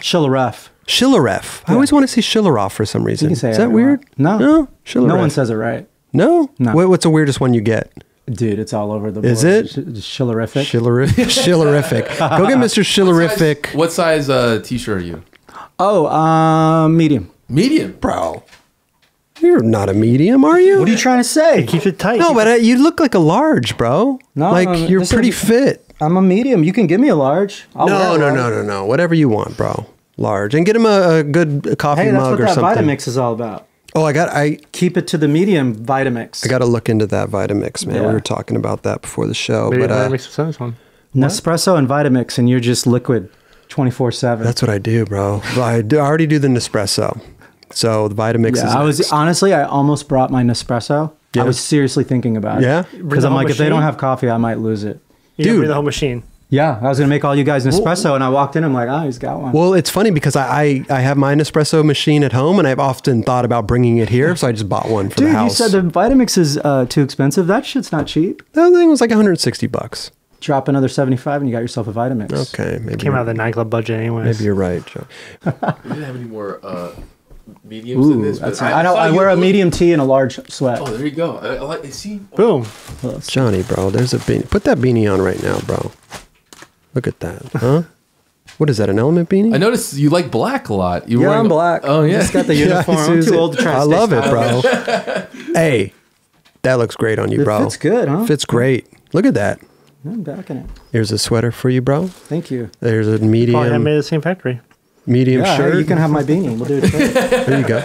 Medium shirt for you here, and also too, it's only fitting that you have the Mark Appleyard artwork. Yeah.